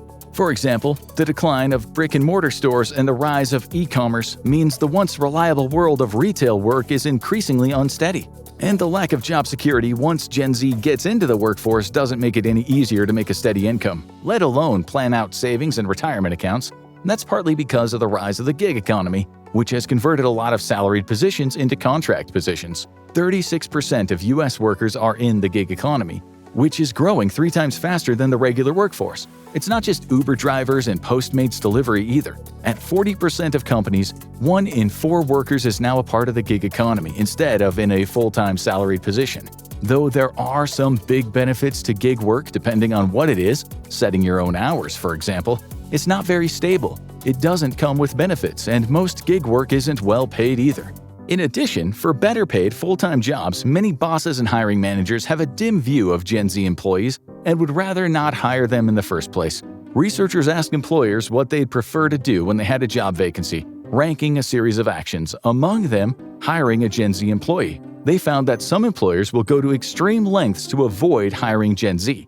45% said they'd rather hire a freelancer or get a retired employee back. 37% said they'd rather make AI do the job, and 30% would rather leave the position unfilled. So, what financial approach is Gen Z using to build their future? For some, the answer is giving up on the future entirely. 23-year-old Sophie expressed her thoughts on the economic cards stacked against her and her generation. "We've got climate change, war. It's like, are we even going to be here to retire? I don't necessarily feel worried, it's more like helplessness." COVID definitely didn't help in that regard. In 2020, when the pandemic hit, older Gen Z kids were just entering college or the workforce. At a time when they should have been networking, honing their social skills, and getting some hands-on experience, they were sent home and they had to wait out some of their most formative years.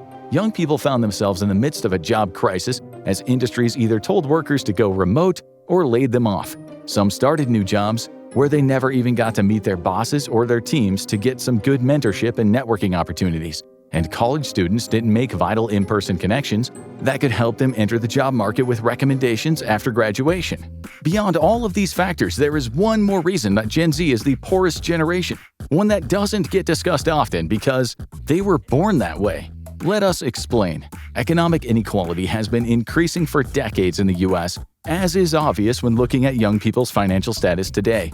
The Federal Reserve says the average net worth for people under 35 is $76,300. If that sounds impressive and wrong to you, well, that's because it's way off base for most young adults. The median young adult has a net worth of only $13,900.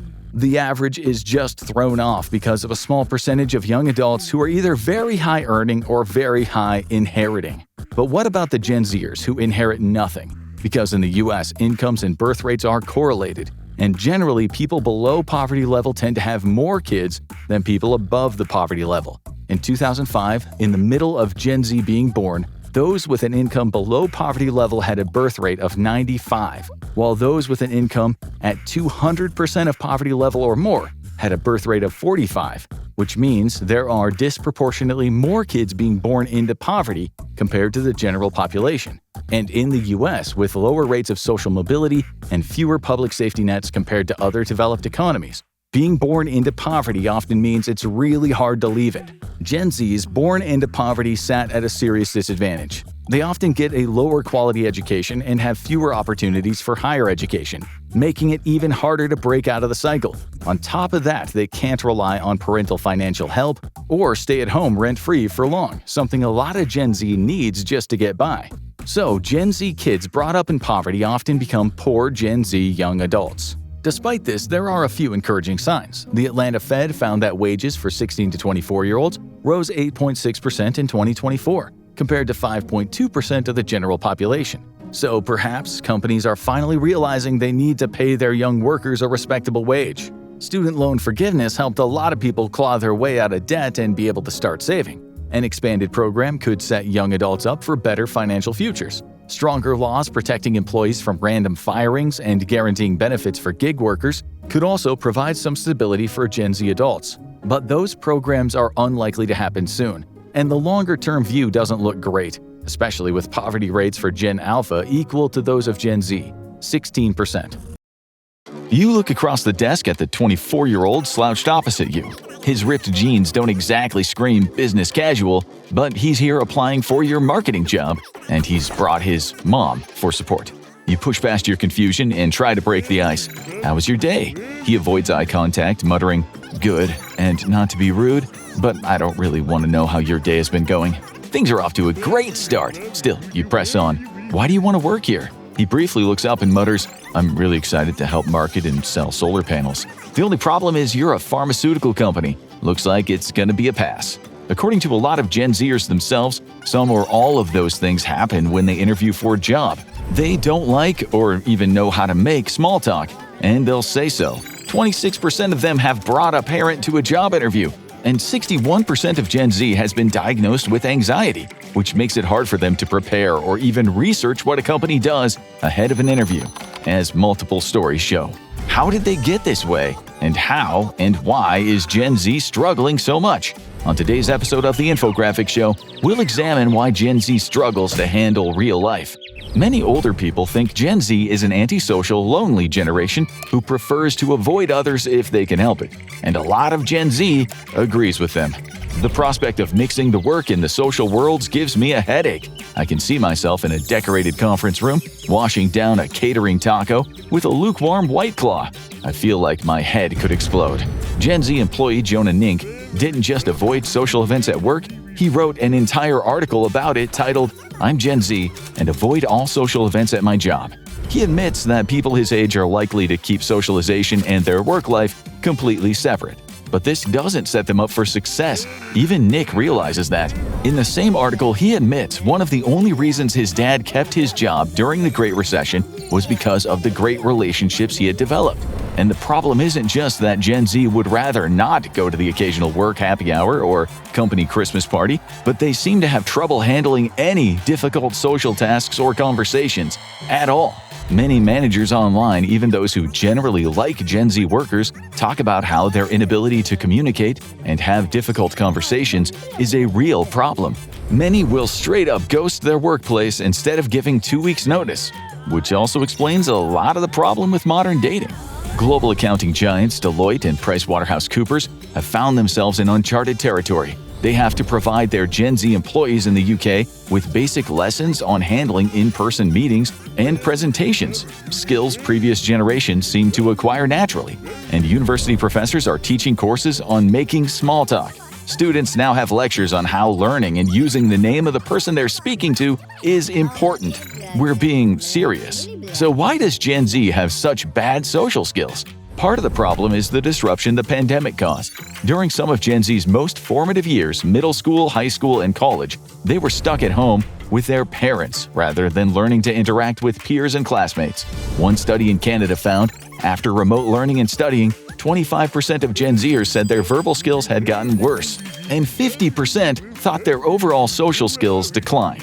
Career and leadership coach Sheena Mystery sees many Gen Z workers struggling to maintain eye contact or articulate their thoughts clearly. The problem is that many young people don't think this is actually causing much of a problem. Scott Silverman, a dean of external programs at Santa Monica College, said, "We are seeing less confidence in normal person-to-person interactions. And what's worse, no self-awareness of the deficiency in those skills." Mystery gives a specific example of these social problems. "I recall one instance where a highly skilled Gen Z employee, during a face-to-face feedback session, was more focused on their phone than the conversation, missing crucial information from their manager.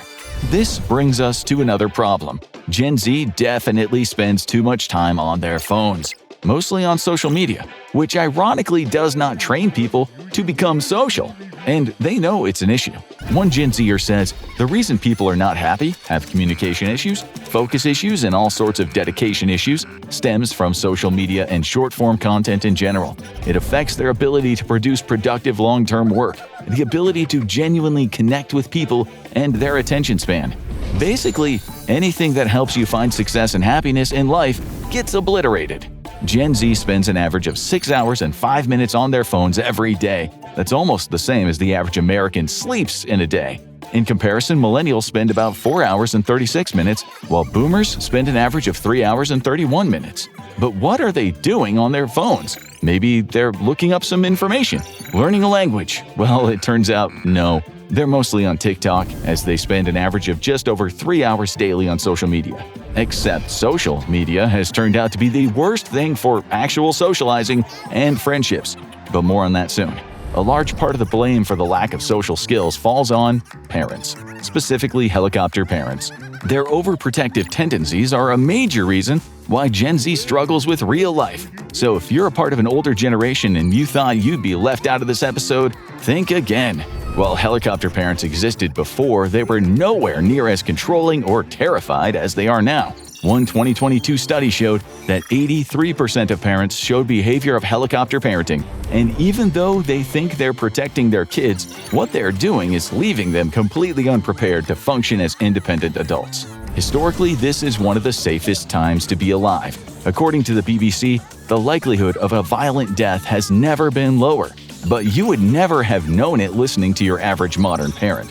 According to them, their Gen Z children are in mortal danger at all times, and they need supervision. And how can parents not be scared when the media says 460,000 children go missing every year? Do you know where your children are? But that number, unsurprisingly, is misleading, because if it were real, you would personally know at least a handful of abducted kids. The 460,000 number includes every time a parent calls the police worried because their teen is out past curfew. So what is the real number of missing kids we would consider seriously missing? 105. And most of them are teens, and 92% of them make it home safe, meaning the likelihood of getting kidnapped is 1 in 720,000. To put that into context, the likelihood of dying by a hornet, wasp, or bee sting is just around 1 in 47,000. The likelihood of getting killed by lightning is just under 1 in 188,000. Both are much more likely than getting kidnapped. But that doesn't matter because parents will excuse their helicopter parenting by saying, "Back in my day, things were safer overall. We didn't have people running around committing crimes." And they would be lying. The U.S. murder rate in 2019 was 5 per 100,000 people. The U.S. murder rate in 1960 was 5.1.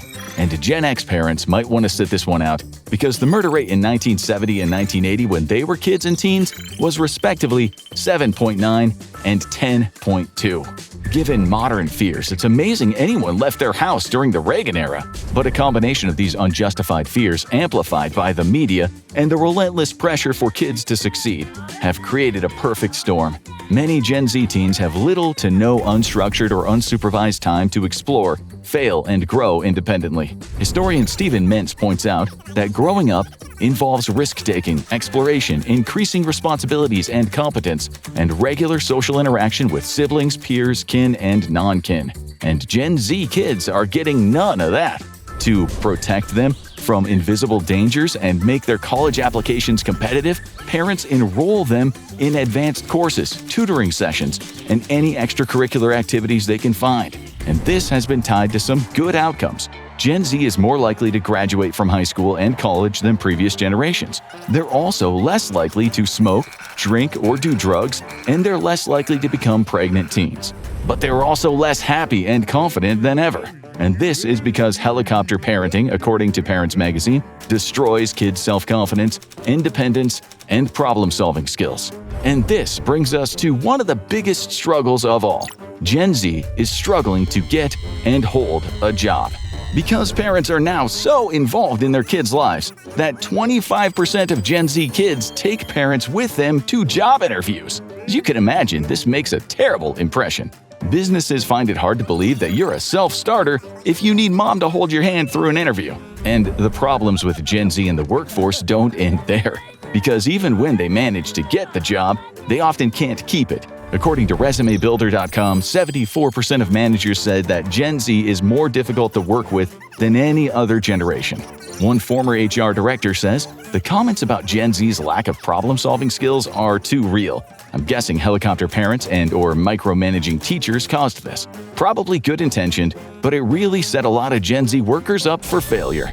This may be why 49% of workers find Gen Z difficult to work with most or all of the time. Only 4% surveyed said they never find working with Gen Z difficult. And this could explain why Gen Z faces higher termination rates than any other generation. A staggering 46% of business leaders and managers say it is somewhat more common to let go of Gen Z workers, while 19% admit it is much more common. Sometimes managers find that new young workers are so lacking in social skills, soft skills, and problem-solving skills that they end up firing them almost immediately.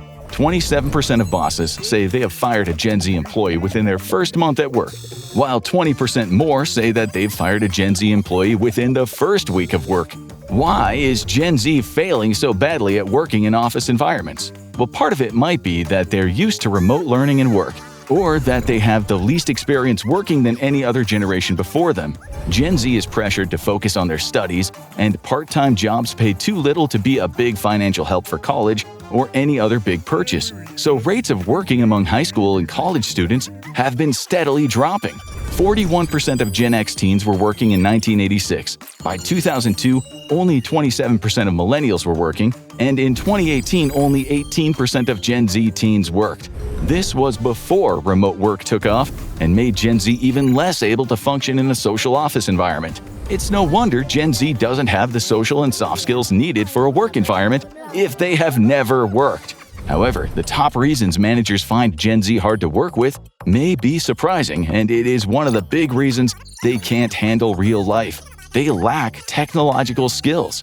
Despite growing up in the digital age, 39% of managers say the biggest issue is Gen Z's lack of technological skills. Isn't Gen Z supposed to be the tech generation? People who have used iPads and iPhones since before they could do long division? Well, it turns out that may be the problem. Newer tech is very user-friendly, and many teens and young adults get used to their easy-to-use touchpad interface. Gen Z is less competent with computers than the average millennial and Gen Xer. As one manager said, something I did not expect about having Gen Z coworkers was having to teach Gen Z and baby boomers the same computer skills. Gen Z might say they don't care what employers think of them. After all, 77% of their generation considers work-life balance a top priority. But it turns out they're not doing so hot on the life part of that balance either. Gen Z is more isolated than ever, with 53% of them reporting feeling lonely. Americans of all ages are finding fewer friends as time goes on, but the difference is really striking when it comes to Gen Z. Since 2022, friendship applications have started flooding TikTok and Facebook. Young people who feel lonely talk about their interests and a desire to find a friend, and people who live close to them and are interested respond. Because friends these days are hard to come by, and the results of isolation are not good at all. But more details on that later in the video. In 2003, 18 to 29-year-olds had an average of 8.9 friends. Meanwhile, the Pew Research Center found that in 2023, only 32% of adults under 30 reported having 5 or more friends. Gen Z might respond that having a couple of very close friendships is better than a big circle, and that they prefer to spend a lot of time alone. Unfortunately, science doesn't agree with them. Casual friends or fringe friends, those weak social ties other generations had tons of, are really important in life for several reasons. Practically, they connect people to opportunities, whether for jobs or romantic prospects, in a way that exclusively socializing with your 2 buddies on Discord just won't do. Daniel Cox from the American Enterprise Institute says, even for close friends, the more you have, the better you do on a variety of measures. Whether it's loneliness, whether it's physical health, life satisfaction, all of these things are higher when you hit 4 or 5 or 6 friends. Not to mention that having ties to different people gives you a variety of perspectives about the world.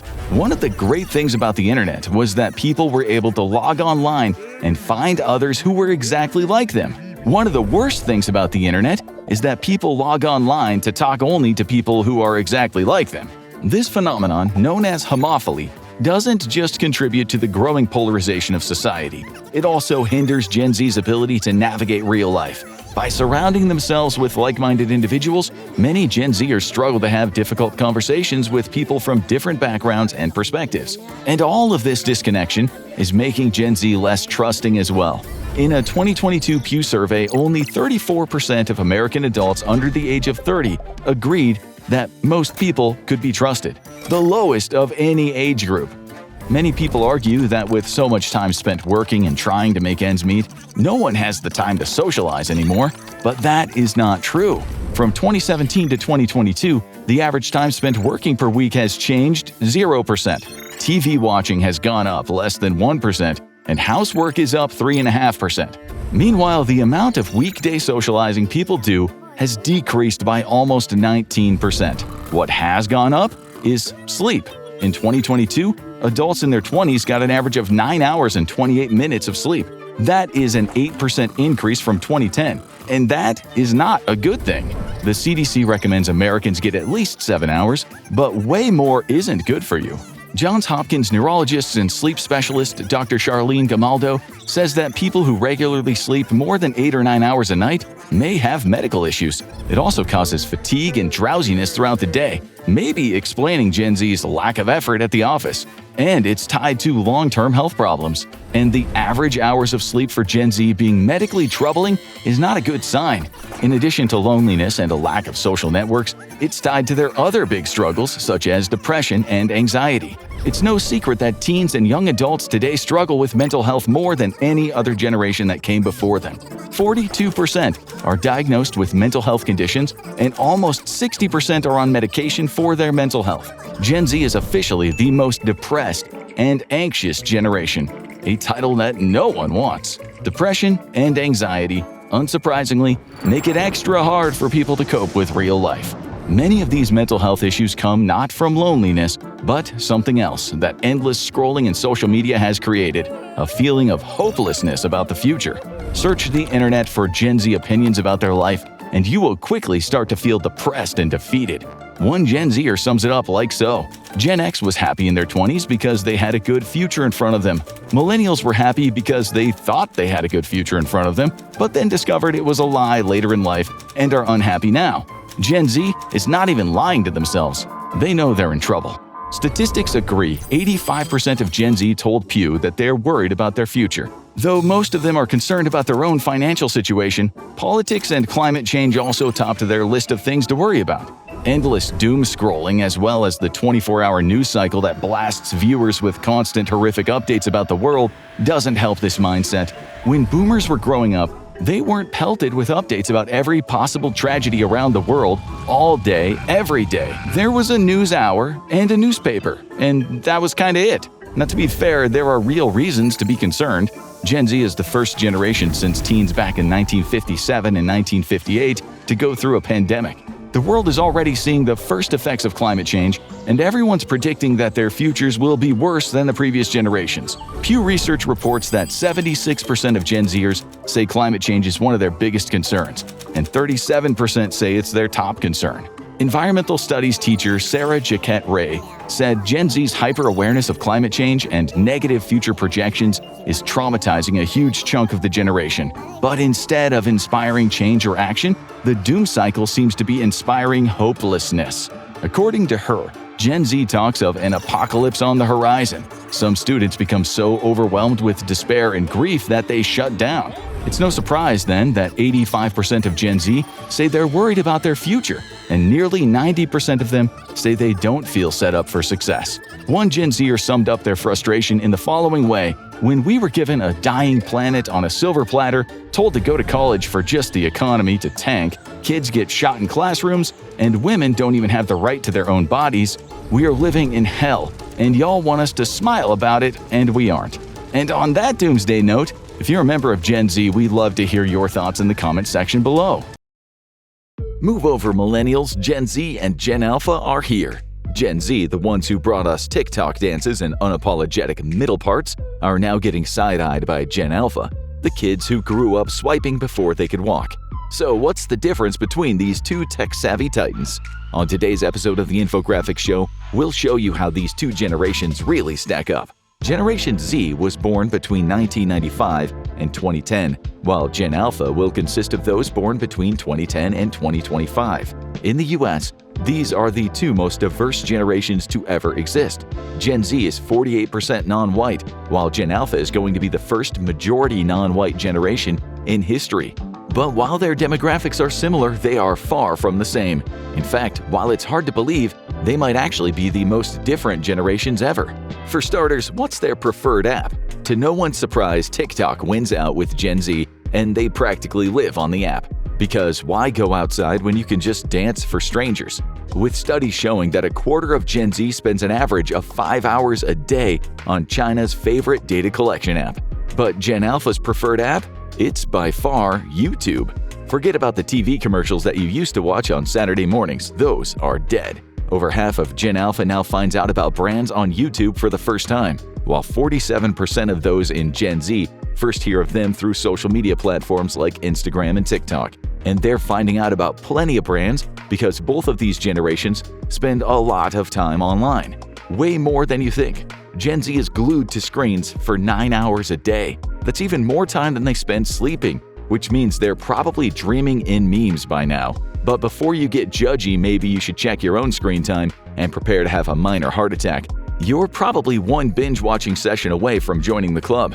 Meanwhile, Gen Alpha children between 8 and 12 years old are putting in a solid 4 hours and 45 minutes daily on screens, still beating out nap time. But of course, part of this is likely due to the fact that Gen Alpha is still in school, and let's face it, it's hard but not impossible to be on your phone while you're in class. But that's not the only reason. Surprisingly, the youngest generation, or at least the parents, actually seem more aware of their screen time and are trying to reduce it. It might be hard to believe, but 74% of Gen Alpha say they'd rather go outside or cut back on tech to keep their sanity intact. And that's a pretty zen move for kids who have been glued to screens since the diaper days. 43% had tablets by age 6 and laptops by 9. It's like digital detoxing before they've even hit puberty. And yeah, Gen Alpha might end up mentally healthier than Gen Z, but let's be real, that's a bar you can trip over. It's impressive, though, that even at 8 to 10 years old, they're already thinking about mental health and disconnecting. But how much disconnecting are they really doing? Teachers say these kids can crunch numbers like tiny accountants, but when it comes to social skills, they're bombing. While Gen Alpha is very good with numbers and math, they are not keeping up at all with verbal skills and not wanting to socialize much in class. One teacher pointed out the decline, saying, "In the past, if I gave my students a few minutes of free time at the end of class, they would turn to a person next to them and start chatting.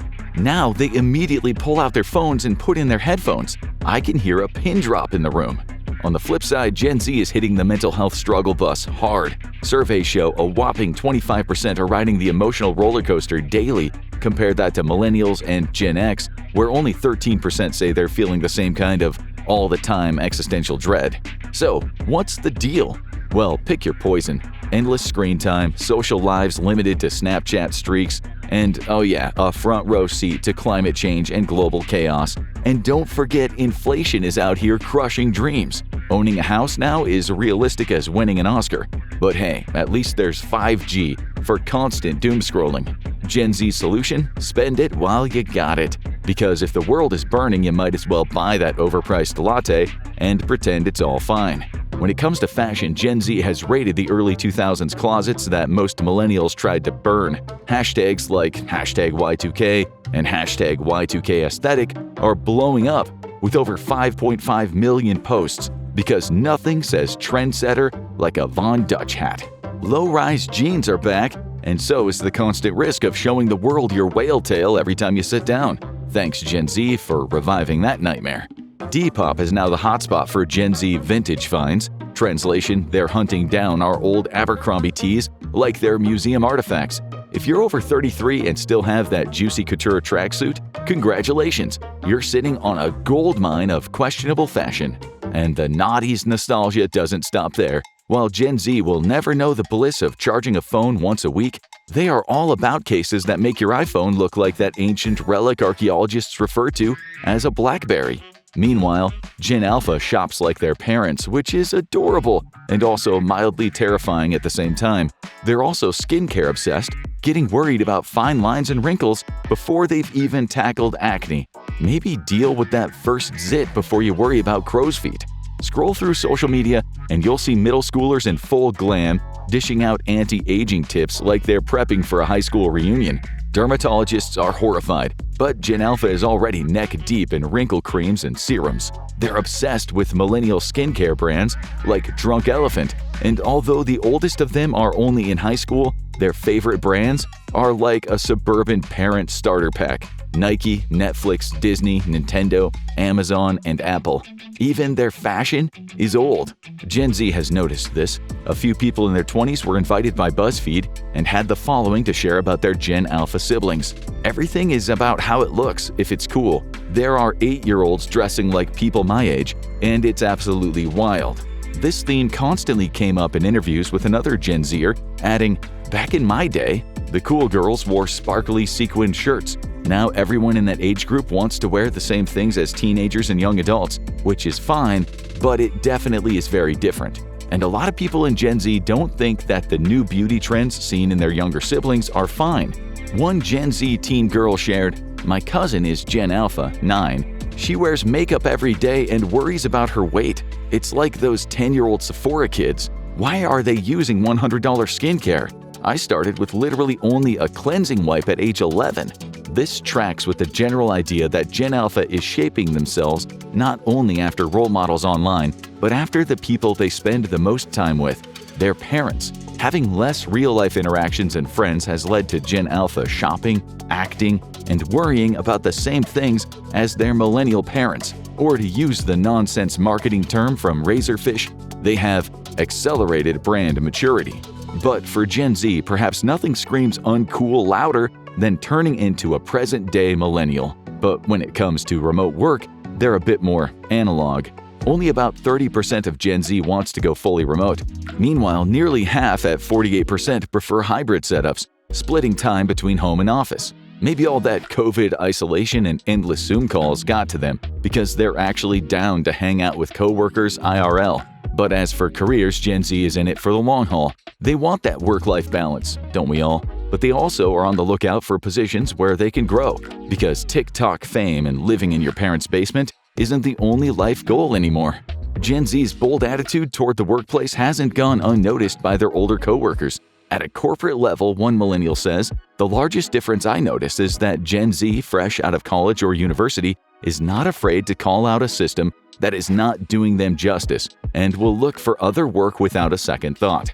But that independence? It's a double-edged sword. When things don't go their way, Gen Z disappears quicker than a Snapchat." The same coworker admits, "It doesn't disappoint me when I see some of them ghosting or leaving without explanation. I get it that you don't owe a company loyalty.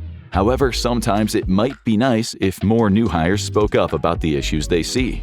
Gen Z might be one of the most educated generations yet, which is code for didn't work through high school. They were too busy nailing straight A's, plus $9 an hour at McDonald's doesn't even cover a latte these days. It appears they figured if they're gonna be broke, they might as well do it with a perfect GPA. In 2018, only 18% of Gen Z teens were working part-time, compared to 27% of millennials back in the day.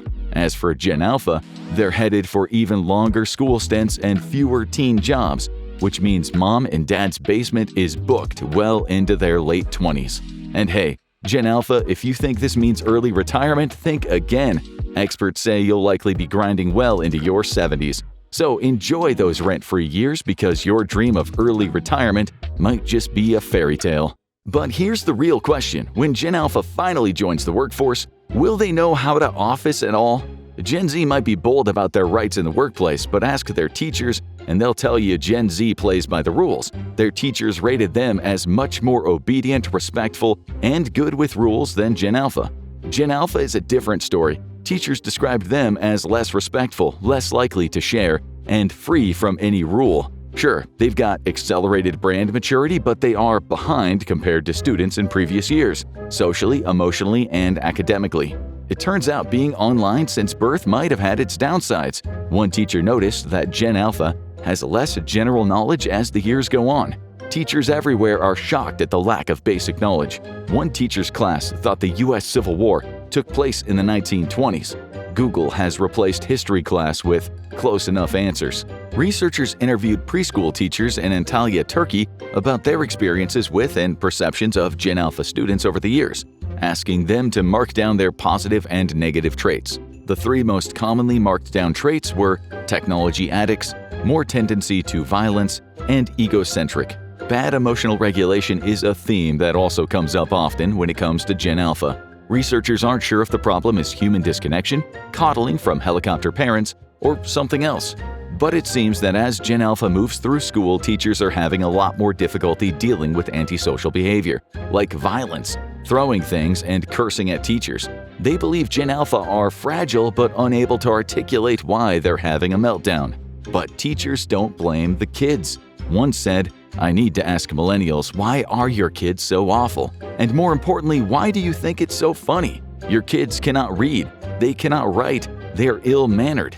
Some might chalk up these complaints to the classic "kids these days" gripe that's been around since ancient Greece. But here's the twist. These frustrated teachers aren't ancient, they're in their 20s. So it's not a back in my day thing, it's more like a back in last Tuesday. Even they're baffled by the chaos in today's classroom. One TikToker says, "I'm a middle school teacher. I'm also 22 years old. And I will tell you, by far, we are doomed. These kids do not care." This is in contrast to all the headlines that are panicking about how Gen Z and Gen Alpha are drinking less, having less sex, and doing less drugs than ever. And somehow this is a bad thing. Who knew that responsible life choices would be the thing to freak out the older generations? But maybe it's not that simple. Sure, Gen Z is not knocking back the booze like it's 2002. 28% of college students in 2018 said no thanks to alcohol, up from 20% in the millennial heyday. But the older Gen Zers, they're still plenty familiar with the bottom of a bottle. In 2012, over 30% of millennials aged 18 to 20 were binge drinkers. By 2021, about 29% of 18 to 25-year-olds were doing the same. Not a huge swing, more like they've gone from ordering double shots to singles. Same party vibe, just slightly less puking in the parking lot.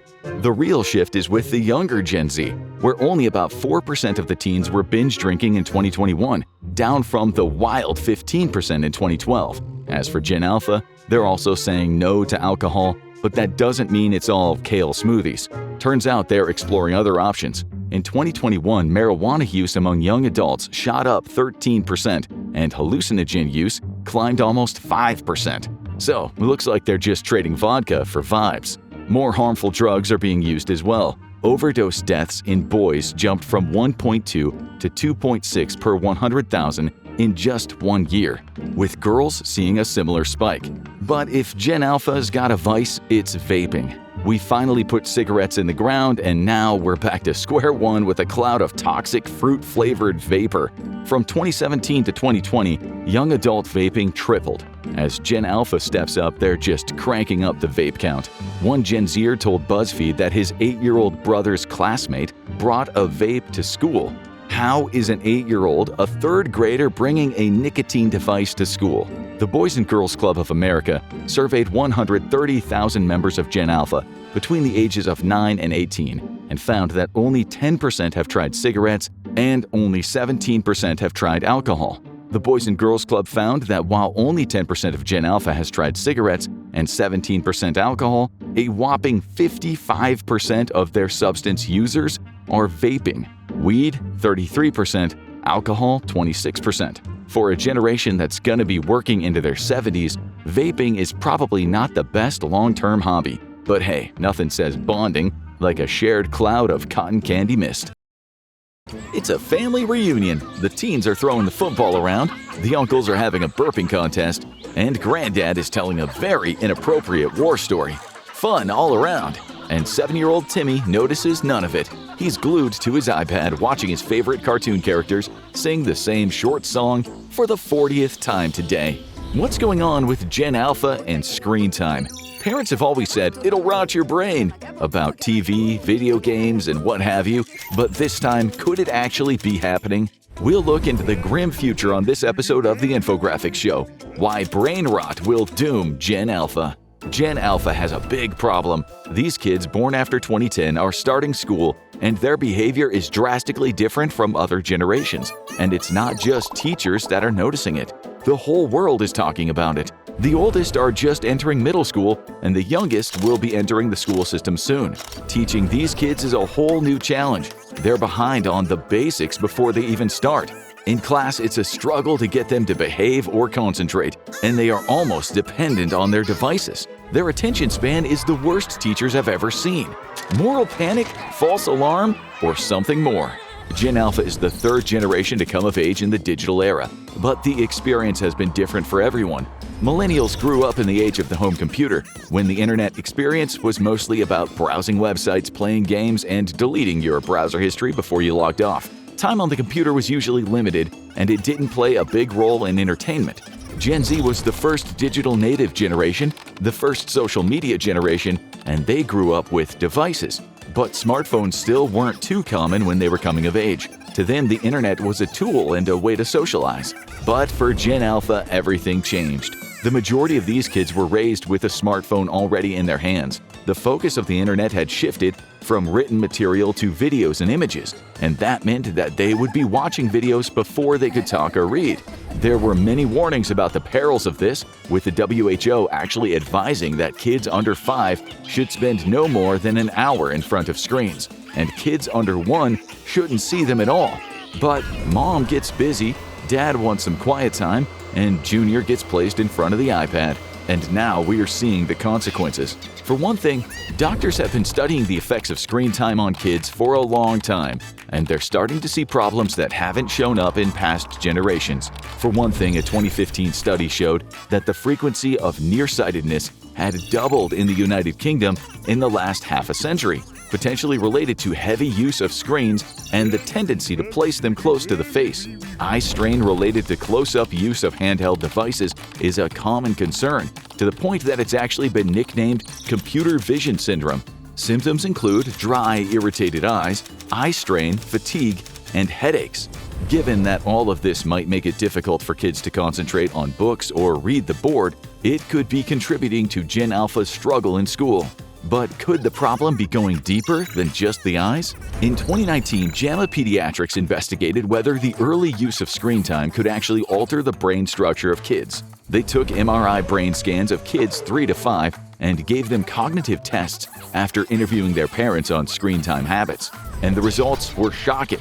The kids who spent more than an hour alone on a screen had less developed white matter in the brain and generally showed lower linguistic and cognitive skills. This is the period where the brain develops most rapidly, so this could have lifelong effects.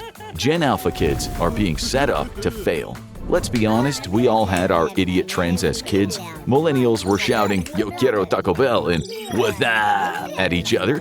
Gen Z had annoying orange, so it's not fair to place all the blame on Gen Alpha. But there is a difference. Millennials and Gen Z didn't grow up with screens playing constantly, burrowing into our brains like digital parasites. The internet landscape has completely shifted toward micro-content and viral videos. With smartphones, kids can access it anytime, anywhere. And this all started with the rise of Baby Shark. And we apologize if you now have that song in your head again. And that led to the rise of the content farm. The biggest culprit in this is YouTube, or rather the people who took advantage of it. While there are plenty of channels out there delivering great music, informative vlogging, or entertaining animated videos about news and science, there are also countless content farm channels pumping out short, low-effort videos, often featuring popular cartoon characters dancing or doing silly skits.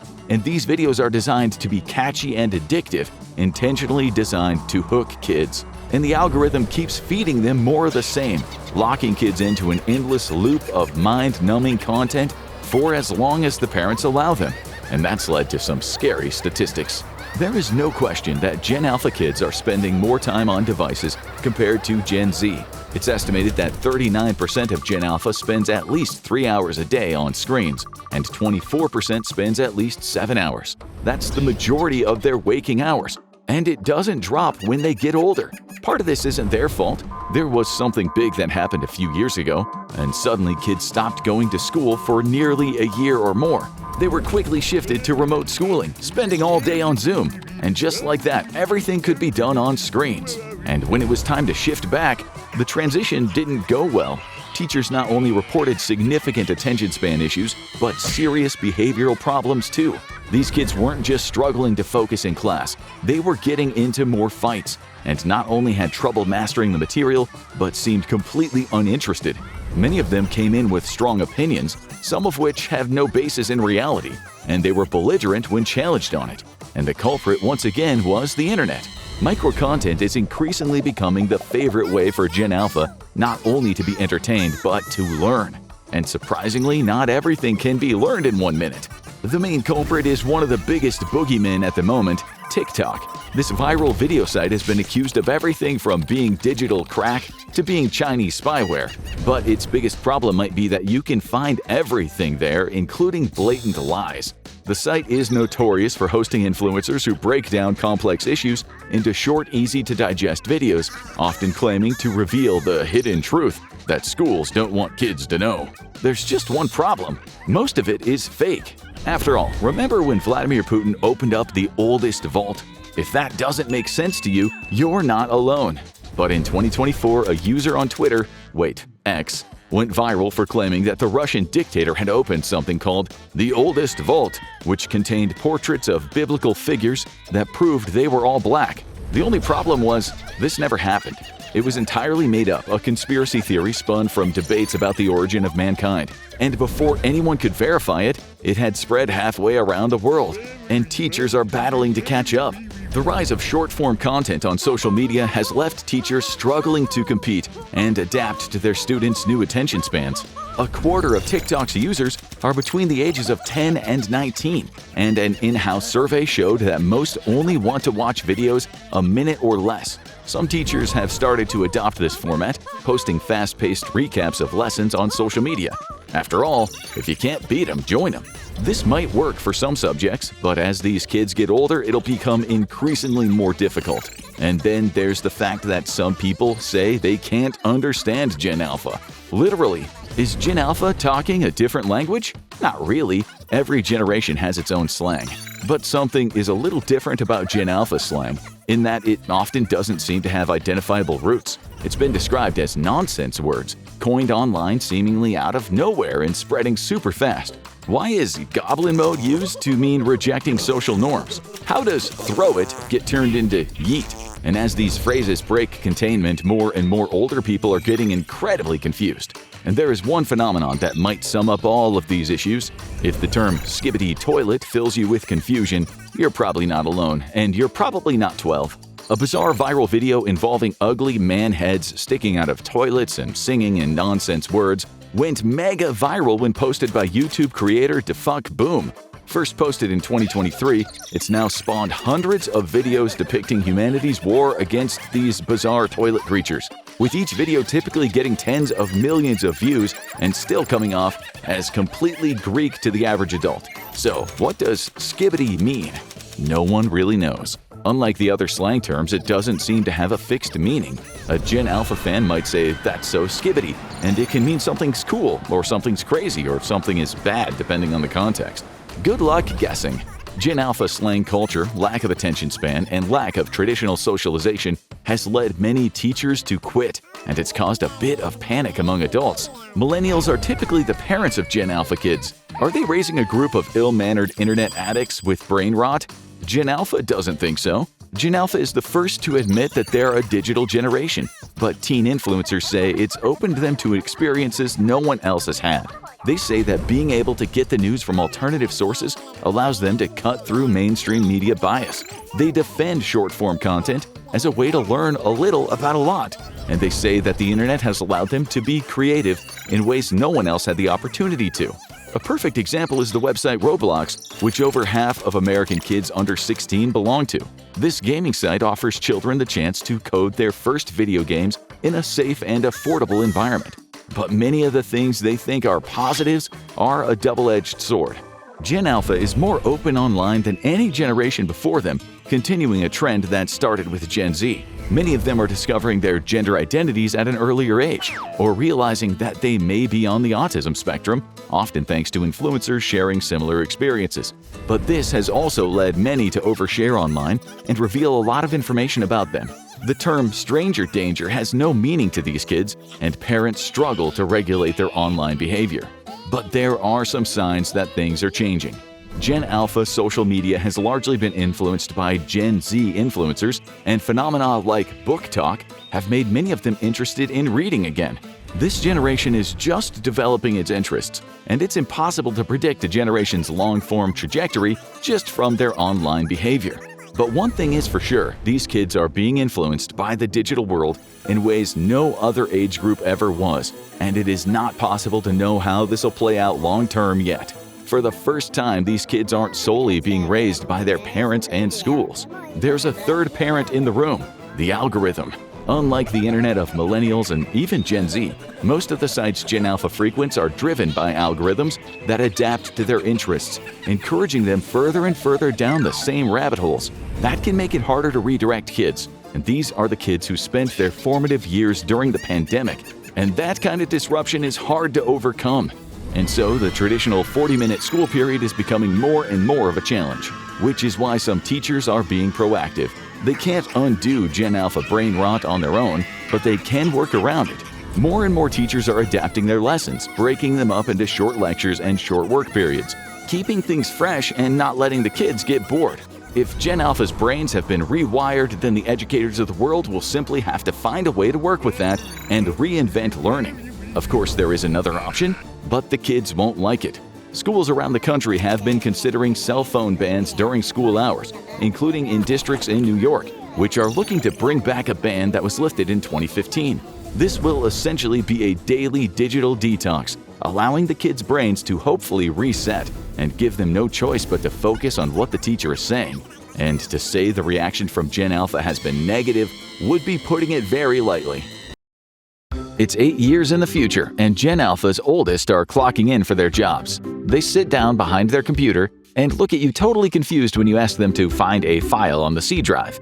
"The what?" they say. You walk over, you tell them to type the file name into Finder, and watch in horror as they hunt and peck on the keyboard at 8 words a minute, one agonizing key at a time. The migraine brewing in your skull whispers, "Welcome to hell." It's going to be a very long day. That's not the only dumb thing you'll come across when dealing with Generation Alpha, because as it turns out, they believe in even dumber things than this, which we'll be exploring today on the Infographic Show. Fact number 9. Generation Alpha doesn't believe in learning about computers. Somehow, the most tech-obsessed generation of all time might be one of the least computer-savvy as well. The first Gen Alpha kids were born in 2010, the same year the iPad was released. 2/3 of them started using iPads by the time they were 5 years old, and not long out of diapers. And apparently, they never graduated to computers. Teachers have been shocked at the lack of typing and basic computer skills that they see from their students. But that's probably because schools aren't really teaching any of that. In 2019, only 2.5% of high school graduates had completed a keyboarding course, an essential skill for traditional computing. Compare that to 2000, when 44% of graduates had taken the course. But that doesn't mean Gen Alpha is entirely out of touch. Learning management system Canvas reported that 39% of assignments were submitted via mobile devices. Sure, they can type on their phones, but their beliefs about that ability might surprise you. Of all the dumb things Gen Alpha believes, this might be one of the smallest but most ridiculous. Fact number 8. Texting with proper punctuation means you're angry. If you like sending texts with proper grammar, capitalization, or periods and exclamation marks, congrats, you've just pissed off a Gen Alpha child. One Gen Alpha student said, typing with capital letters and grammar is kinda like weird. Punctuation in full sentences is a school thing. Her friend reinforced this point by saying, I only text normal if I'm upset or mad. This leads to a lot of miscommunication between older and younger family members. So no punctuation, no grammar. What's left? Emojis? Nope, wrong again. With Gen Alpha, you either get an eye roll or accidentally spark an international incident. You see, Gen Alpha also believes that. Fact number 7. Most emojis are actively sarcastic and offensive. Have you ever sent a thumbs up emoji to agree with someone via text? How about clapping hands or the OK sign? Well, depending on which you send, you're either sarcastic, cringe, or a racist. So use emojis with care. Gen Alpha sends thumbs up and clapping hands emojis sarcastically. You know that meme that you sent to your niece that you thought was so hilarious, and she responded with clapping hands? Yeah, so sorry to be the one to tell you this, she's making fun of you. As far as the OK sign, more young people are aware that it's linked to white supremacy hand symbols, so they've stopped sending it in their texts. What if you just want to let your Gen Alpha younger brother know that you love him? Better not send a red heart because it's low effort and out of fashion. See, the red heart is really overused, and since it's the first option available when you search for heart emojis, it doesn't show much effort. Sending it says, I care about you, but not enough to scroll. It's the emoji equivalent of buying flowers from a gas station. Put in the work and pick a different color heart instead. And if you tell him to be back by curfew and he sends you a thumbs up, yeah, he's not getting in till 2 a.m. Why does Gen Alpha seem so indifferent to writing correctly? Perhaps it's because reading itself is not a top priority for them. Number 6. Gen Alpha isn't learning how to read. A recent study by the National Association of Educational Progress, or NAEP, found that 67% of 4th graders aren't proficient in reading. This is a 3% increase since 2019, and it seems things are only getting worse. If you can't read, you are doomed to a life of guessing. Sorry, history and science aren't things you can just fully grasp through podcasts, no matter how hard you try. Sometimes you just have to face the horror of a textbook, a study, or an actual article to get the facts. However, just because Gen Alpha doesn't really believe in learning to read, we can't fully blame them for this one. Exhausted and overworked teachers just can't keep up with the demands of their classrooms, and many schools stopped teaching phonics. For any Gen Alpha people watching this video, phonics is just matching letters and letter combinations to sounds. The COVID lockdown also played a big part in interrupting students' education. News site Axios found that reading and math scores for 13-year-olds plummeted between the 2019 to 2020 school year and 2022 to 2023. A study of 460 schools found that reading scores dropped 4 points on average. Over the years, new local, state, and national laws have changed to make students graduate to their next grade no matter what, even if they're not ready to or, don't even know how to read. Maybe that's why Gen Alpha prefers to get information about almost everything from videos instead. No reading required. But maybe Gen Alpha believes a little too much of what it sees online. Fact number 5. Gen Alpha believes influencers way too much. Marketing agencies found that 49% of Gen Alphas trust influencers as much as family with purchasing decisions. Okay, so we're not saying your mom has the best fashion sense and style recommendations, but let's face it, trusting a random influencer you've never met isn't exactly an upgrade. They're being paid to sell you something, not to make sure you look good. It's probably just a fancy way to drain your wallet. But Gen Alpha is easily swayed by ads. Marketing communications agency Wunderman Thompson found that the majority of alphas, 57%, say seeing adverts on social media makes them want to buy those products. And influencers are targeting Gen Alpha more and more because even though they're underage and unemployed, they wield an insane amount of power over their parents' wallets. Who needs a job when you can just weaponize tantrums and TikTok trends to control the family budget? Weirdly enough, maybe it's because they also like a lot of the same brands their parents do. Forget about kids' toys and clothing. Gen Alpha likes to dress like they're already worrying about mortgage rates. Many Gen Zers online have noticed this in their younger siblings. One of them said, "Back in my day, the cool girls wore sparkly sequined shirts. Now everyone in that age group wants to wear the same things as teenagers and young adults." Gen Alpha skips the usual kids and teens clothing stores and likes to shop exactly where their parents shop. Lululemon, Nike, Sephora, and Target are some of their favorite brands. Apparently, Gen Alpha thinks dressing and acting like someone worrying about their retirement fund is cool. It's also no coincidence Sephora is on that list. It brings us to their next weird belief. Fact number 4. Gen Alpha believes they need hundreds of dollars of skincare as preteens. Maybe instead of the iPad generation, Gen Alpha should be called the Botox generation. Not so much because they're getting it, most are still too young, but because they are very influenced by older people's obsession with anti-aging. Skincare brands like Drunk Elephant, once the go-to for millennial women panicking over their first wrinkles, are now a hit with Gen Alpha kids who haven't even had their first pimple. Parents have a term for it, the Sephora kid pandemic, while they're acting like they're not the ones actually buying those products for their middle school kids. TikTok and YouTube are full of teenagers doing hours-long nighttime skincare routines. They're showing off hundreds and hundreds of dollars of serums and anti-aging products and generally acting way too old for their age. Mark Elric, the creator of skincare brand Bioma, said, "The rise of the shelfie, a photo of what's in your bathroom shelf, has been a game changer for our brand. This demographic is collecting skincare, and it helps if your brand is aesthetically pleasing and fun. For older generations who remember collecting baseball cards or stamps, collecting tubes of retinol might sound like a weird hobby. If you were a teenager in the early 2000s, we guess your bathroom shelves in middle school only had toothpaste, face wash, and maybe Axe body spray if you were a teenage boy. We hoped that a generation as progressive as Gen Alpha wouldn't have girls obsessing over looking perfect all the time. But it turns out that is not the only weird retro gender idea Gen Alpha has. Because here's a crazy fact about them. Fact number 3. Gen Alpha believes that there are alpha, beta, and sigma males. Most dictionaries of Gen Alpha slang will include the phrase sigma, meaning sigma male. For those of you who haven't kept up to date with what Andrew Tate and his followers are talking about, sigma males are apparently a step above alpha males. While alpha males are macho leaders, sigma males are so macho that they don't even care if they're leading someone or not. The totally accurate scientific definition of a sigma male is a lone wolf kind of guy, the kind of person who doesn't care what other people think, and that getting help from others is a weakness. Wondering how this lone wolf type of male character came about? The alpha and beta categories were first based on a study of wolves that determined that a pack would follow one alpha male most of the time, something that has been proven completely untrue since then. In later studies, scientists watched wolves in the wild and saw that the animals are much more collaborative than they originally thought, without a single alpha anyone emerging to lead. The first study's author came out and said his research was flawed and he no longer stands by it. But that hasn't stopped thousands of TikTok and YouTube influencers from pushing the narrative. Now large parts of Gen Alpha are being convinced they need to pick a side, alpha, beta, or sigma, before they even hit middle school. But along with all these very old school beliefs, Gen Alpha has a very new age belief as well that is also really, really dumb. Fact number 2. They think there is no such thing as failure. Now, the rest of us know failure exists. That's because we're reminded of it every time our parents call us and ask us when we're planning on moving out of our studio apartment. But Gen Alpha has a very different take.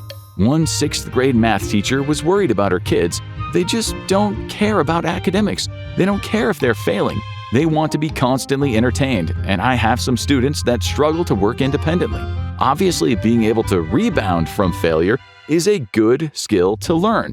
But that doesn't seem to be Gen Alpha's approach. An 11th grade teacher with 25 years of experience shared the differences they see in Gen Alpha compared to their past students. Students in 2024 are much more apathetic than previous generations. In the past, if a student didn't complete an assignment on time, they would be upset and ask for an extension. Now, they simply shrug and accept the 0. Not caring about grades or doing well in school seems to be a trend. Many parents, older siblings, and teachers complain that Gen Alpha doesn't seem to care as much as other generations about good grades. One frustrated observer said, "You're not going to go anywhere if you don't graduate high school. You can't get a job or an internship if you don't at least have a high school diploma." Or maybe these kids really want to do nothing in life. Maybe because they see so many online influencers in their lives, they think it's a good career plan. To be clear, it's not. Or maybe it's the fact that technology has made learning seem pointless in general. Which brings us to the last and perhaps most serious dumb thing Gen Alpha believes. Fact number 1. Why learn when I can just Google? Teachers are hearing questions like this in the classroom all the time. Kids have trained themselves to think they can just cut and paste answers they find, and they think they've learned something. Most of the time, they just click on the link at the top of their search. That may be why teachers are seeing students with less general knowledge. What's the point of learning something when you can just ask ChatGPT at any time? However, if you don't already have general knowledge, you can't really judge if what you're finding makes sense. You also need to be able to get around the world without using an AI app that's wrong 5 to 20% of the time, depending on the subjects. For some topics like programming, researchers found ChatGPT was wrong closer to 52% of the time. There are also skills you can't learn from Google or AI, like fine motor skills necessary for a lot of what humans do in everyday life. First grade teacher Jason Forbes explains the big difference he's seen in students, with many not even being able to hold a pen or pencil correctly. We see a lot of letters that are backwards or they don't hold the pencil correctly. These are things that go back to early schooling and what they do at home. They need to develop those fine motor skills. Sure, we've had a bit of fun with Gen Alpha in this article, but let's be real, many of the quirks and misconceptions they hold aren't entirely their fault. Social media algorithms scream at them with constant noise, leaving little room for critical thinking. Parents, often overwhelmed or distracted, struggle to guide them through the early stages of life, and shifting educational priorities mean that foundational skills like reading sometimes fall by the wayside. Are you surprised at some of the things Generation Alpha believes? Let us know in the comments below. It's another family reunion, and you've been tasked with keeping your eye on your 10-year-old cousin. No big deal, except that talking to this kid feels like trying to converse in a foreign language. That is, when he's even looking up from his phone. Is this a Gen Alpha thing, or are you just getting old? These are the dumbest trends that Generation Alpha might wind up regretting one day on this episode of The Infographic Show. Number 10. So much screen time. If there is one complaint about Gen Alpha that even Gen Z folks are pointing out, it's that these kids are constantly on their phones. Okay, they're not the first digital native generation, but they are the first smartphone natives, growing up with a smartphone or a tablet computer in their hands while they were getting their diapers changed. Can you blame mom? It's hard to get things done with a crying baby. And if another round of Baby Shark quiets those tears, it's the easiest thing to do. But that was just the start, and today's Gen Alpha kids interact with the world in a very different way. For millennials, they might still remember wall phones and dial-up internet. Gen Z still probably started with a standard home computer to work on. But Gen Alpha essentially had a powerful computer just for them the second they had a phone, which might be elementary school in many cases. And when social media, games, and videos are only a poke away at any moment, it can be hard to disconnect from that. And as more schools discuss phone bans or bringing back old ones, it might not be easy to break the habit. But the schools might have a good reason to be worried. Number 9. Their attention span is…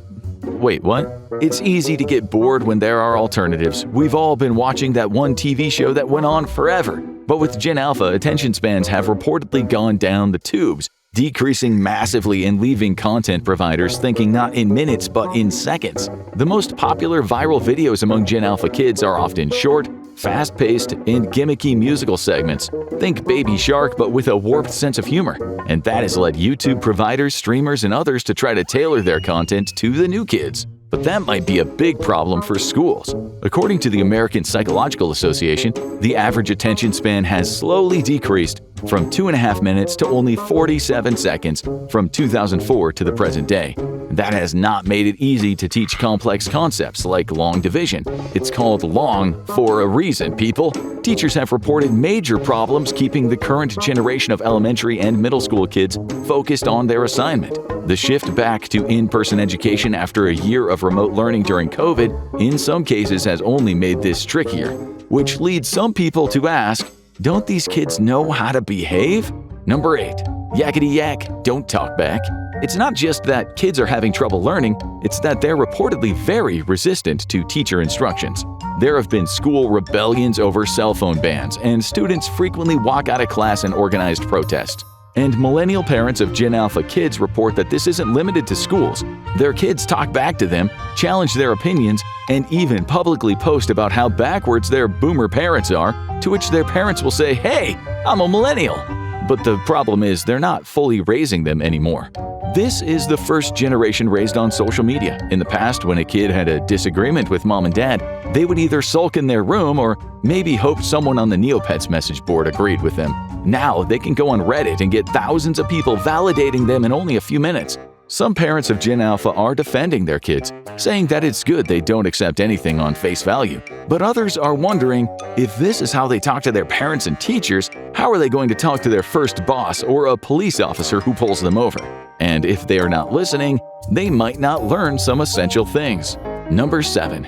Does TikTok have a how-to? It's something that happens in every generation. The boomers used to be amazed that millennials didn't know how to use whiteout or dial a rotary phone. As technology changes, a lot of things are being forgotten.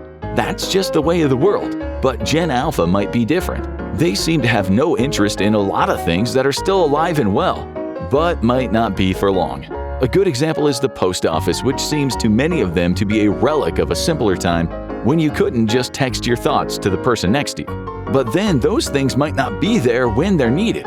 The post office has been running on a shoestring for a long time, with many worries about service cutbacks. If Gen Alpha has no interest in keeping it afloat, then the age of handwritten cards and postcards from the road might be gone for good. The same goes for just about anything else that Gen Alpha loses interest in, like phone calls. One of the strangest parts of this phenomenon is how the smartphone generation almost never makes phone calls. This has led to smartphones for this generation essentially being portable computers and little more. But a much bigger problem might come from this, and it is aimed directly at the economy. Number 6. Less stuff, please. If there is one thing that you can count on with kids, it's that they'll always want more. More of what? Everything! The long holiday and birthday lists are the surest of sure things, from the days of the Big Wish book from Sears to the current Amazon wish lists. But with Gen Alpha, things might be changing. Inspired by influencers who talk about decluttering and anti-consumerism, some are eschewing material possessions, preferring online tokens and status symbols to things that can be bought online. And this could change the landscape for good. The reasons for this are pretty varied, from worries about the environment to ethical concerns with mass production to simply not thinking top brands are cool. Brick-and-mortar retail is already struggling due to online shopping. Add in a generation that's less interested in both, and that could be a death blow to a large list of chains and small businesses. Gen X and millennials made the malls a sensation, but they might end up watching as their kids deliver the death blow to this massive piece of the American landscape. Seen any of these trends? Leave a comment. Now let's look at something that's becoming more and more common. Number 5. Fake news! Fake news! There are a lot of news sources today that teenagers don't use much anymore. Cable news definitely isn't popular, to say nothing of a good old newspaper. But the bigger problem is that the news sources they're using really aren't news sources at all. One of the most common is TikTok influencers, who often post short-form reels with a highly biased framing, if they're not just making it up.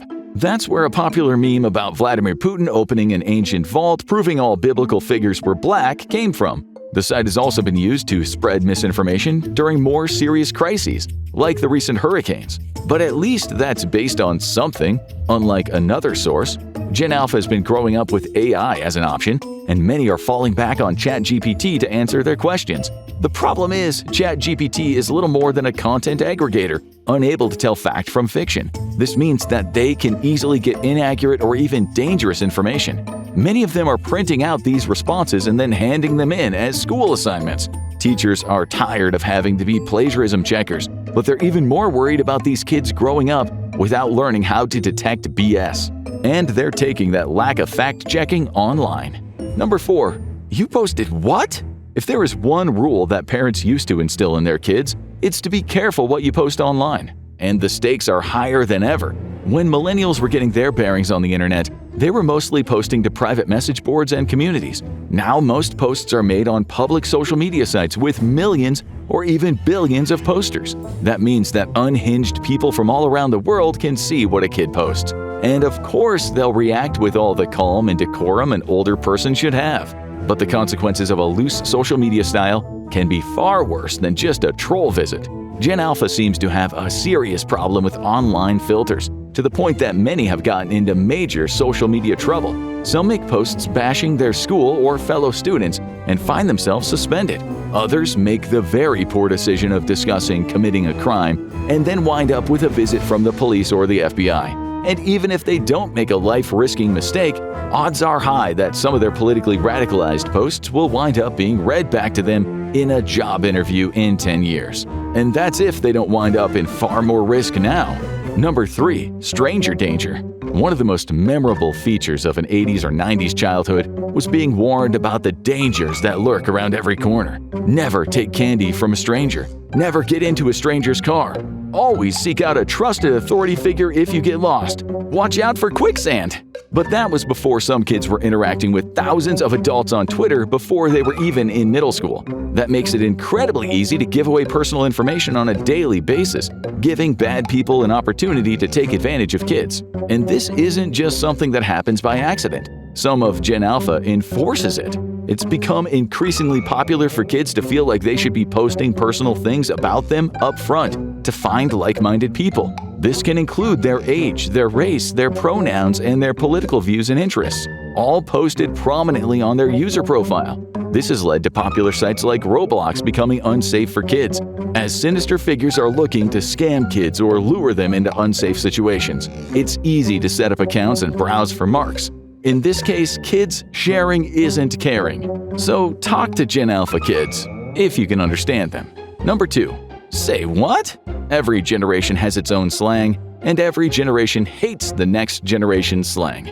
This isn't a new development, and we all remember bickering with our parents over terms, whether that was cool or fleek, but there's something different about this generation, in that parents don't just dislike the slang, they legitimately don't understand it. Sigma, one of the last letters of the Greek alphabet, is used to mean an independent person who is self-confident and self-sufficient, kinda like an alpha male but more humble. And that's just the start of the new lingo. Some terms are just casual shortenings of words like Riz referring to charisma, but others are just nonsensical.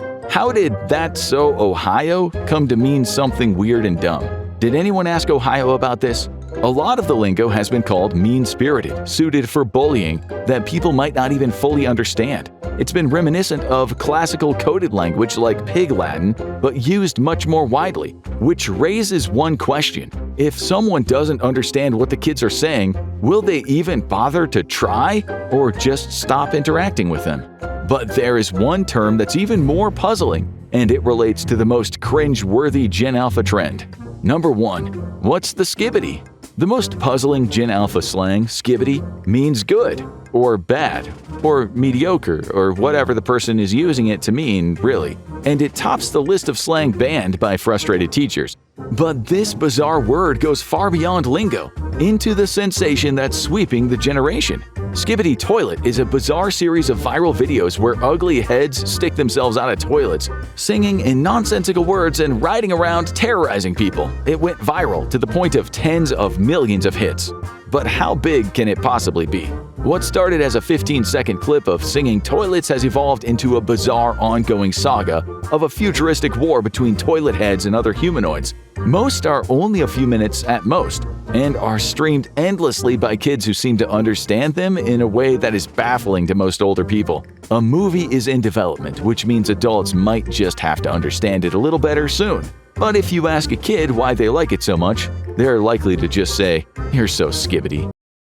It was once easy for people to live within their means. Our parents and grandparents may have earned a low income by today's standards, but they were able to buy a lot more with it than many people can buy with their income today. In a 2016 article, Guardian finance editor Patrick Collinson shared some family experiences to demonstrate this point. Back in the 1960s, his father was able to raise 5 children on a salary that's the equivalent to £25,000 or $32,807.50 a year. His mother was able to stay at home to take care of him and his siblings. Furthermore, his father was able to buy a house, a television, and a car entirely from his earned income. In 2016, Collinson's daughter also made £25,000 or $32,807.50 a year, but she did not live as well as her grandfather did. For housing, she lived in a room in an ex-council flat share instead of owning her own home. She could not afford to keep her car and could barely keep ahead of the bills every month. And she is not alone. According to a World Bank press release, almost half of the world's population, 3.4 billion people, still struggle to meet basic needs. What happened? Why does it seem like so many people will be poorer than past generations?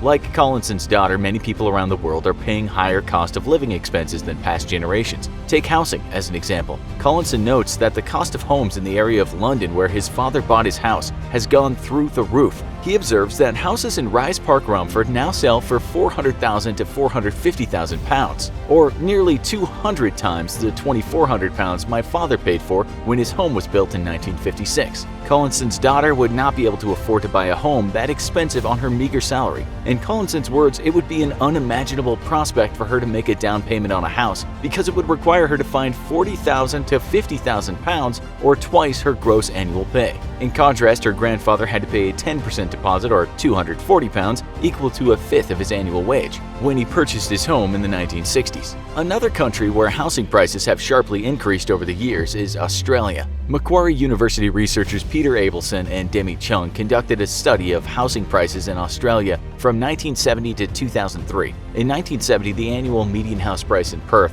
was $17,500, while it was $12,800 in Melbourne. By 1990, the annual median house prices in Perth and Melbourne increased to $101,125 and $131,000 respectively. And by 2003, the annual median house prices had doubled in those areas. In Perth, the annual median house price was $205,000, while it was $276,000 in Melbourne. One Australian insurance company points out how housing prices over the past 30 years have increased to the point that they have outstripped average income in Sydney, Australia. In 1985, the median price for a detached house in Sydney was about 73,000 Australian dollars, or roughly 3.5 times the average yearly earnings at the time. In 2015, the median house price in Sydney is over $900,000, around 11 times the average annual earnings. With the rise in the number of two-income households, raising a child is another cost of living expense that has become more costly than before. In New Zealand, for example, the costs of care and clothing for children have significantly increased in a relatively short period of time. According to a 2019 New Zealand Herald article, cash-strapped Kiwi parents are spending almost twice as much raising kids as they were 5 years ago. New research finds that the average spend on the 3 biggest rising costs, childcare, footwear, and clothing, is estimated to be $5,028 New Zealand dollars per baby this year, compared to $3,034 in 2013 or 14. Other data from the Bank of New Zealand indicates that the cost of raising a child in New Zealand could be even higher. Last year, BNZ estimated that the cost of preschool care per child was $8,750 a year for one child. The World Economic Forum recently named New Zealand as the country with the most expensive childcare. World Economic Forum senior writer Sean Fleming states that based on 2017-2018 data, a couple with 2 young children earning the average wage have to devote 37.3% of their pay to childcare in New Zealand. Another country that made the list of the World Economic Forum's list of countries with the most expensive childcare is the US, which has childcare expenses accounting for 33.2% of a couple's average salary. Parenting website Fatherly provides a detailed breakdown of these expenses. According to Fatherly, it's not food, housing, or transportation, but childcare costs that are busting family budgets the most in the US. Statistics provided by Fatherly show how these costs have more than quadrupled between 1960 and 1995. In 1960, when most mothers stayed home to watch their kids, childcare accounted for only 2% of a household's income. By 1995, that number had grown to 9%, or almost $9,870 per year. There are other costs of raising a child that have skyrocketed since the 60s. The cost of childhood education, such as elementary school tuition and fees, has gone up considerably. A CBS News article states that education costs have sharply risen since 1960, when USDA estimated that these expenses were around 2% of child-rearing expenses. Fatherly estimates that childcare and education costs now account for 16% of the budget, or around $38,040 over the course of a child's life. In addition, American parents today are spending more on healthcare for their children than their grandparents did. Fatherly notes that according to the USDA data, the price of out-of-pocket medical and dental services not covered by insurance and prescription drugs has more than doubled to around 9% of a family's budget, up from 4% in 1960, and accounts for between $1,180 and $1,300 a year per kid. Going into debt has become a popular way to deal with these and other expenses. News website Newstrail recently reported that many families in the developed world are scrambling with personal debt. This was not the case for past generations. While people in the past borrowed money too, they had less credit options and less difficulty paying back what they owed. In a KERA radio interview, Louis Hyman, a business history professor at Cornell University, discussed the history of credit in America, which is where the concept of the credit card originated. His discussion gives us an idea about the borrowing habits of previous generations. We all hear how our parents and grandparents never borrowed any money. But they borrowed all the time, Hyman says. They just borrowed in different ways. Hyman observes people mainly had store credit cards through the 1950s and 1980s, and they generally had the money to pay their credit card bills monthly. Wages just kept going up and up and up, he said, so that if you borrow today, you could expect to make more in the future. As most of you have probably noticed, the rosy economic conditions experienced by previous generations did not last. The combination of easy credit for high-risk customers and hard economic times that resulted in what Fortune magazine refers to as a precarious employment have turned many people into debt slaves. And experts predict the number of debt slaves will increase in the future. According to Newstrail, economists are starting to use the term debt slaves as they see another cycle of increased borrowing and a decrease in savings, all within a system that encourages people to continue borrowing in order to spend on consumer goods. The debt that's currently enslaving people comes from various sources: credit card purchases, mortgage loans, unpaid medical bills, and other borrowed money for all people living in a household are lumped together in what's commonly known as household debt. A 2018 study by credit data management company Bloom found that household debt around the world has been growing since the early 2000s. One interesting finding of the study is that Chinese households have more debt than American households. Household debt, when measured relative to disposable income as opposed to GDP, has skyrocketed from 40% in 2007 to over 106% in 2017, according to the Bank for International Settlements. Compared to the US, which has a debt to disposable income ratio of 105%, Chinese households are suffering from a higher level of indebtedness than American households on average. Unfortunately, household incomes in China have not increased enough to cover the higher household debt.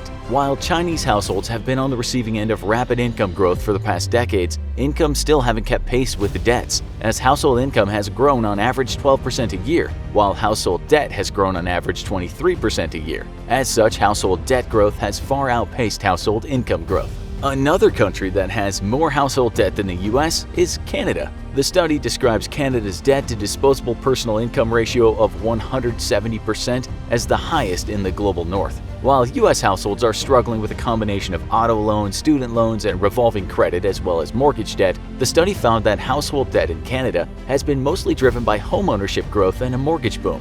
The Bank of Canada has been somewhat successful in slowing down the increase of this type of household debt through interest rate hikes designed to dampen demand and overconfidence in the housing market. The Organization for Economic Cooperation and Development, or OECD, is another source of data for household debt as a percentage of net household disposable income. All of the top 5 countries with the highest household debt have debt that's over 200% of net household disposable income. The country with the 5th highest household debt is Switzerland, with household debt that's 212% of net household disposable income. In 4th place is Australia, with household debt that's 216% of net household disposable income. Both Norway and the Netherlands are tied for 2nd place, with household debt that's 239% of net household disposable income. Finally, the country with the highest household debt is Denmark, which has a household debt that is 281% of net household disposable income. While this amount of household debt may alarm some, Denmark's national bank is not concerned about it. On its website, it explains that the main reason household debt is higher in Denmark than it is in other countries is that Danish households buy homes or consumer durables such as cars. These debts are a reflection that, compared with other countries, it's relatively easy and inexpensive to borrow against wealth in Denmark. And most of the people who are borrowing money are wealthy. Denmark's national bank is also confident that Denmark's large household debts will be repaid because of the country's well-developed financial system and the large personal wealth available to Danes after they retire. In addition, Denmark has a combination of an extensive social safety net and a high level of public service that reduce the risk that households are unable to service their loans. While some of the debt we are burdened with today are for cost of living expenses that are beyond our control, other debt reflects that many of us are contributing to our own poverty through questionable consumer behavior. We have a different attitude about shopping than earlier generations did, and it's caused us to develop more wasteful spending habits than those of consumers of the past. Through advertisements of the late 19th and early 20th century, we see consumers of this time were more pragmatic. Richard W. Paulet, a marketing professor at the University of British Columbia, describes the main approach used in ads created between 1890 and 1925 as veneration of products. In these ads, Paulet notes that the sales strategy was direct and rational, describing the products and their qualities, linking these to common sense advantages such as saving time, money, or energy. In contrast, today's consumers often shop for emotional reasons. Many people buy things to make themselves feel better, a coping mechanism known as retail therapy. Business Wire recently reported the results of a 2016 U.S. shopping survey. It found retail therapy is still a good pick-me-up, with 96% of adults and 95% of teens admitting that they participate in retail therapy. In 2015, 15,000 people across 17 countries participated in a poll measuring pick-me-up purchases called the MasterCard Treat Index. According to one source, the poll found that people in Turkey frequently engaged in retail therapy, with 2/3 of consumers claiming to make regular cheer-up transactions. Young people made more pick-me-up purchases than older people. The poll found that millennials are nearly twice as likely, 60% as boomers, 34%, to treat themselves once a month or more frequently. And there are a large number of people who shop as a hobby. The Drum, which is Europe's largest marketing website, describes shopping as the third favorite pastime in Singapore. It cites the results of a study that found 84% of Singaporeans love to shop online, with 1.7 million of them making one purchase a week. Online shopping as a hobby is also popular in China. A 2017 survey conducted by financial services firm KPMG and My.com revealed that online shopping has effectively become a national pastime in China, with 77% of respondents identifying it as their favorite leisure activity. In addition, the news website Daily Beast notes that the world's most avid clothes shoppers are Chinese, with 31% saying that their clothes shopping is their favorite thing to do. These motives for shopping often result in buying more than we need, which leaves us with a full house and an empty wallet. Excessive spending on clothes is a good example. In 1930, the average American woman owned an average of 9 outfits, according to fast fashion and sustainability expert Elizabeth Klein. In the 21st century, that amount has increased dramatically. A 2016 Daily Mail article reports that the average American woman has 103 items of clothing in her closet. The modern-day American woman may have more clothes than her 1930s counterpart, but surprisingly, she does not wear most of them. A survey of 1,000 U.S. women conducted by organizer company Closet Maid found that these women only wear about 10% of the items in their closet. What happened to the other 90%? The women considered 21% to be unwearable, 33% to be too tight, and 24% to be too loose. In addition, another 12% of their wardrobe consisted of new unworn clothing. How much are these wasteful wardrobes costing the average American woman? A 2017 article by retail franchise company Winmark states that women spend an average of $3,400 a year on clothing and accessories. For some American women, this is nearly 2 months' salary. American women are not the only ones who overspend on clothes that often end up hanging uselessly in their closets. A 2017 Telegraph article reports that the average British woman owns 95 items of clothing and only wears 59% of them regularly. Like American women, British women spend a lot of money on unwearable clothes. According to an article in the UK version of Marie Claire, new research finds that the average woman owns 2,400 pounds worth of clothes that she doesn't wear. Another big spender on clothing that is largely unworn is the average Australian woman. According to the Daily Mail, the average Australian woman buys 27 kilograms of new clothes each year, throws away 23 kilos every 12 months, and only wears 33% of her wardrobe. We cannot find exactly how much the average Australian woman spends on clothes, but in 2015, Australia topped fashion website WWD's list of countries with the highest per capita expenditures on apparel. WWD states that Australians spend on average $1,050 annually. Some of the excess shopping that we previously discussed is the result of another bad spending habit that will leave us poorer than past generations: impulse buying. According to a 2018 CNBC article, a survey by slickdeals.net found that the average U.S. consumer makes 3 unplanned purchases a week, which adds up to about $5,400 per year on impulse buys. British people are almost as impulsive as Americans when it comes to shopping. A 2018 independent article reported the findings of a study commissioned by online lender myjar.com. The study revealed that British people make an average of 9 impulse buys per month. It also found that the typical adult blows almost 200 pounds a month on everything from chocolate and sweets to new sofas, clothes, and takeaways. These impulse buys add up to about $3,105 per year and close to 144,000 pounds, or about $186,287 over the lifetime of British consumers. Impulse spending is a problem in other parts of the world too.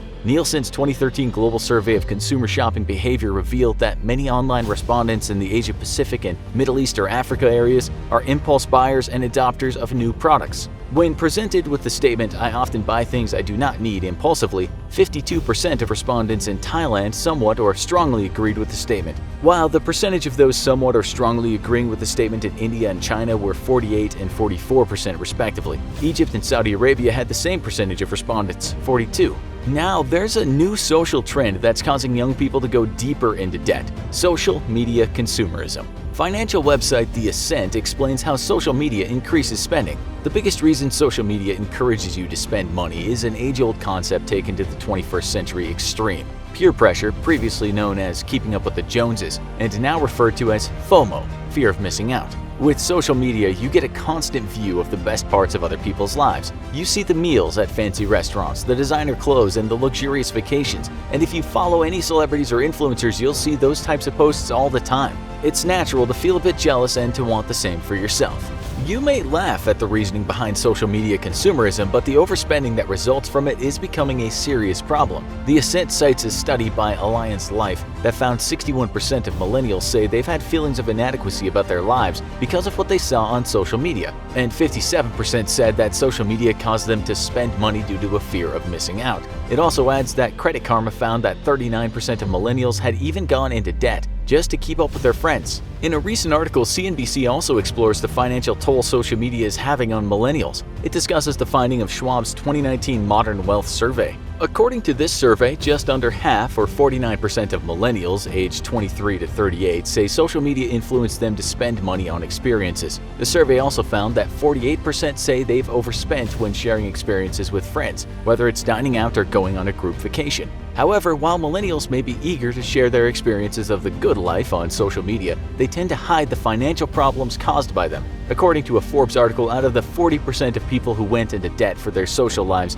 73% kept it a secret from their friends. Is there any glimmer of hope that millennials can improve their financial circumstances? A Business Insider article tries to see the bright side of the millennial situation, noting experts call them both the brokest and the richest generation. Data from the Fed indicates that individual incomes were falling for millennials, but at the same time, family incomes for married couples grew. A study by the Pew Research Center also found that millennial households are earning more than previous generations did at their age nearly any time in the past 50 years. In addition, millennial researcher Jason Dorsey points out that in time, inheritances might also add to their wealth. From a big picture viewpoint, millennials will likely receive the greatest wealth transfer in modern history from the baby boomers, Dorsey said. However, the reality is that baby boomers are healthier and living longer than even they planned, so that wealth transfer might not happen for 20+ years.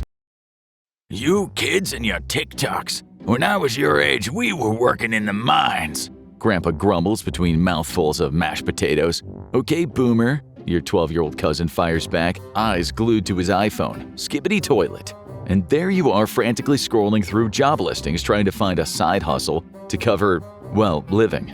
But how did we get here? Why does it feel like the generations are at war? It wasn't always like this. Sure, back in the 1800s, they probably complained about how those darn 1812ers were ruining the Revolutionary War's generation's hard-fought legacy. But this idea of labeling people by generations and turning it into a culture clash, that's actually a 20th century invention. Generations used to be simple family labels until someone decided, hey, let's study this and fight about it. And now we have 7 distinct generations, each thinking they're doing things right. But why does this feel like a battleground for who's really to blame for the world's problems? That's exactly what we're breaking down in this episode of The Infographic Show, Every Generation Explained. Find out exactly where you fit into this generational showdown. The Greatest Generation, 1901 to 1927. This generation was born at the start of a new century filled with promise, progress, and excitement. But naturally, history had different plans. The early years of this generation would be filled with massive upheaval, with many seeing World War I unfold and being haunted by the specter of the Spanish flu. But amid this, they saw many leaps in culture, as the Roaring '20s took off and brought jazz and swing music to the mainstream. But with every up comes a down, and the Great Depression hit, as many of them were approaching adulthood, plunging the entire world into economic uncertainty. And then the rumblings of war started. And that's how this generation earned their name. Most of this generation were fighting age when World War II broke out, and they became associated with the most iconic military triumph the United States had ever seen. Although there were many losses, they returned home to celebrations and went on to great success in business, culture, and of course politics. World War II had a shocking 8 future presidents serve, starting with Eisenhower just 7 years after the end of the war and going all the way to Bush Sr. in the 80s. The Greatest Generation left a long legacy, but they haven't passed into history yet. It's believed there are over 100,000 members of this generation still alive. So if you're lucky enough to know one, ask them to tell you a crazy story about the good old days. With a legacy this large, there is no surprise the next generation was sort of overshadowed. Silent Generation, 1928 to 1945. The Silent Generation was also shaped by these world events, but not in the same way, as they grew up in a world in flux. The Depression shaped their childhood, leading to many growing up in unsettled circumstances, and the war caused wartime rationing. Many saw parents die in combat and grew up in a deeply patriotic environment. Speaking out against the government was frowned upon, and a strong sense of collectivism was encouraged. And that's how this generation got its name, because as soon as one war ended, another began. This was the first generation largely defined by the Cold War. The threat of communism was already alive and well in America before this generation was born. But once the Soviet Union got nukes, it was all hands on deck. The name comes from the fact that most of them were silent during the McCarthy era, keeping their heads down and maintaining a strong work ethic that had been instilled in them since childhood.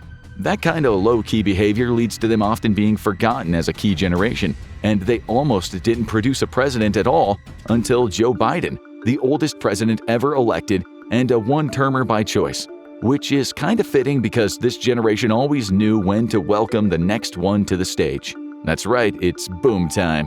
Baby Boomers, 1946 to 1964. The term baby boomers comes from the baby boom of the late 1940s and 1950s, as all the World War II veterans returned home and the economy recovered from the Depression and wartime footing. The result? A higher standard of living for Americans, a fast advance in commerce and technology, and a whole lot of woohoo!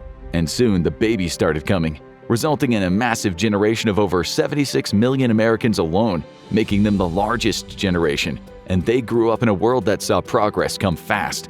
This was the age of the space race, of the civil rights movement, of Woodstock, and of changes that led to what most people view as a typical American childhood.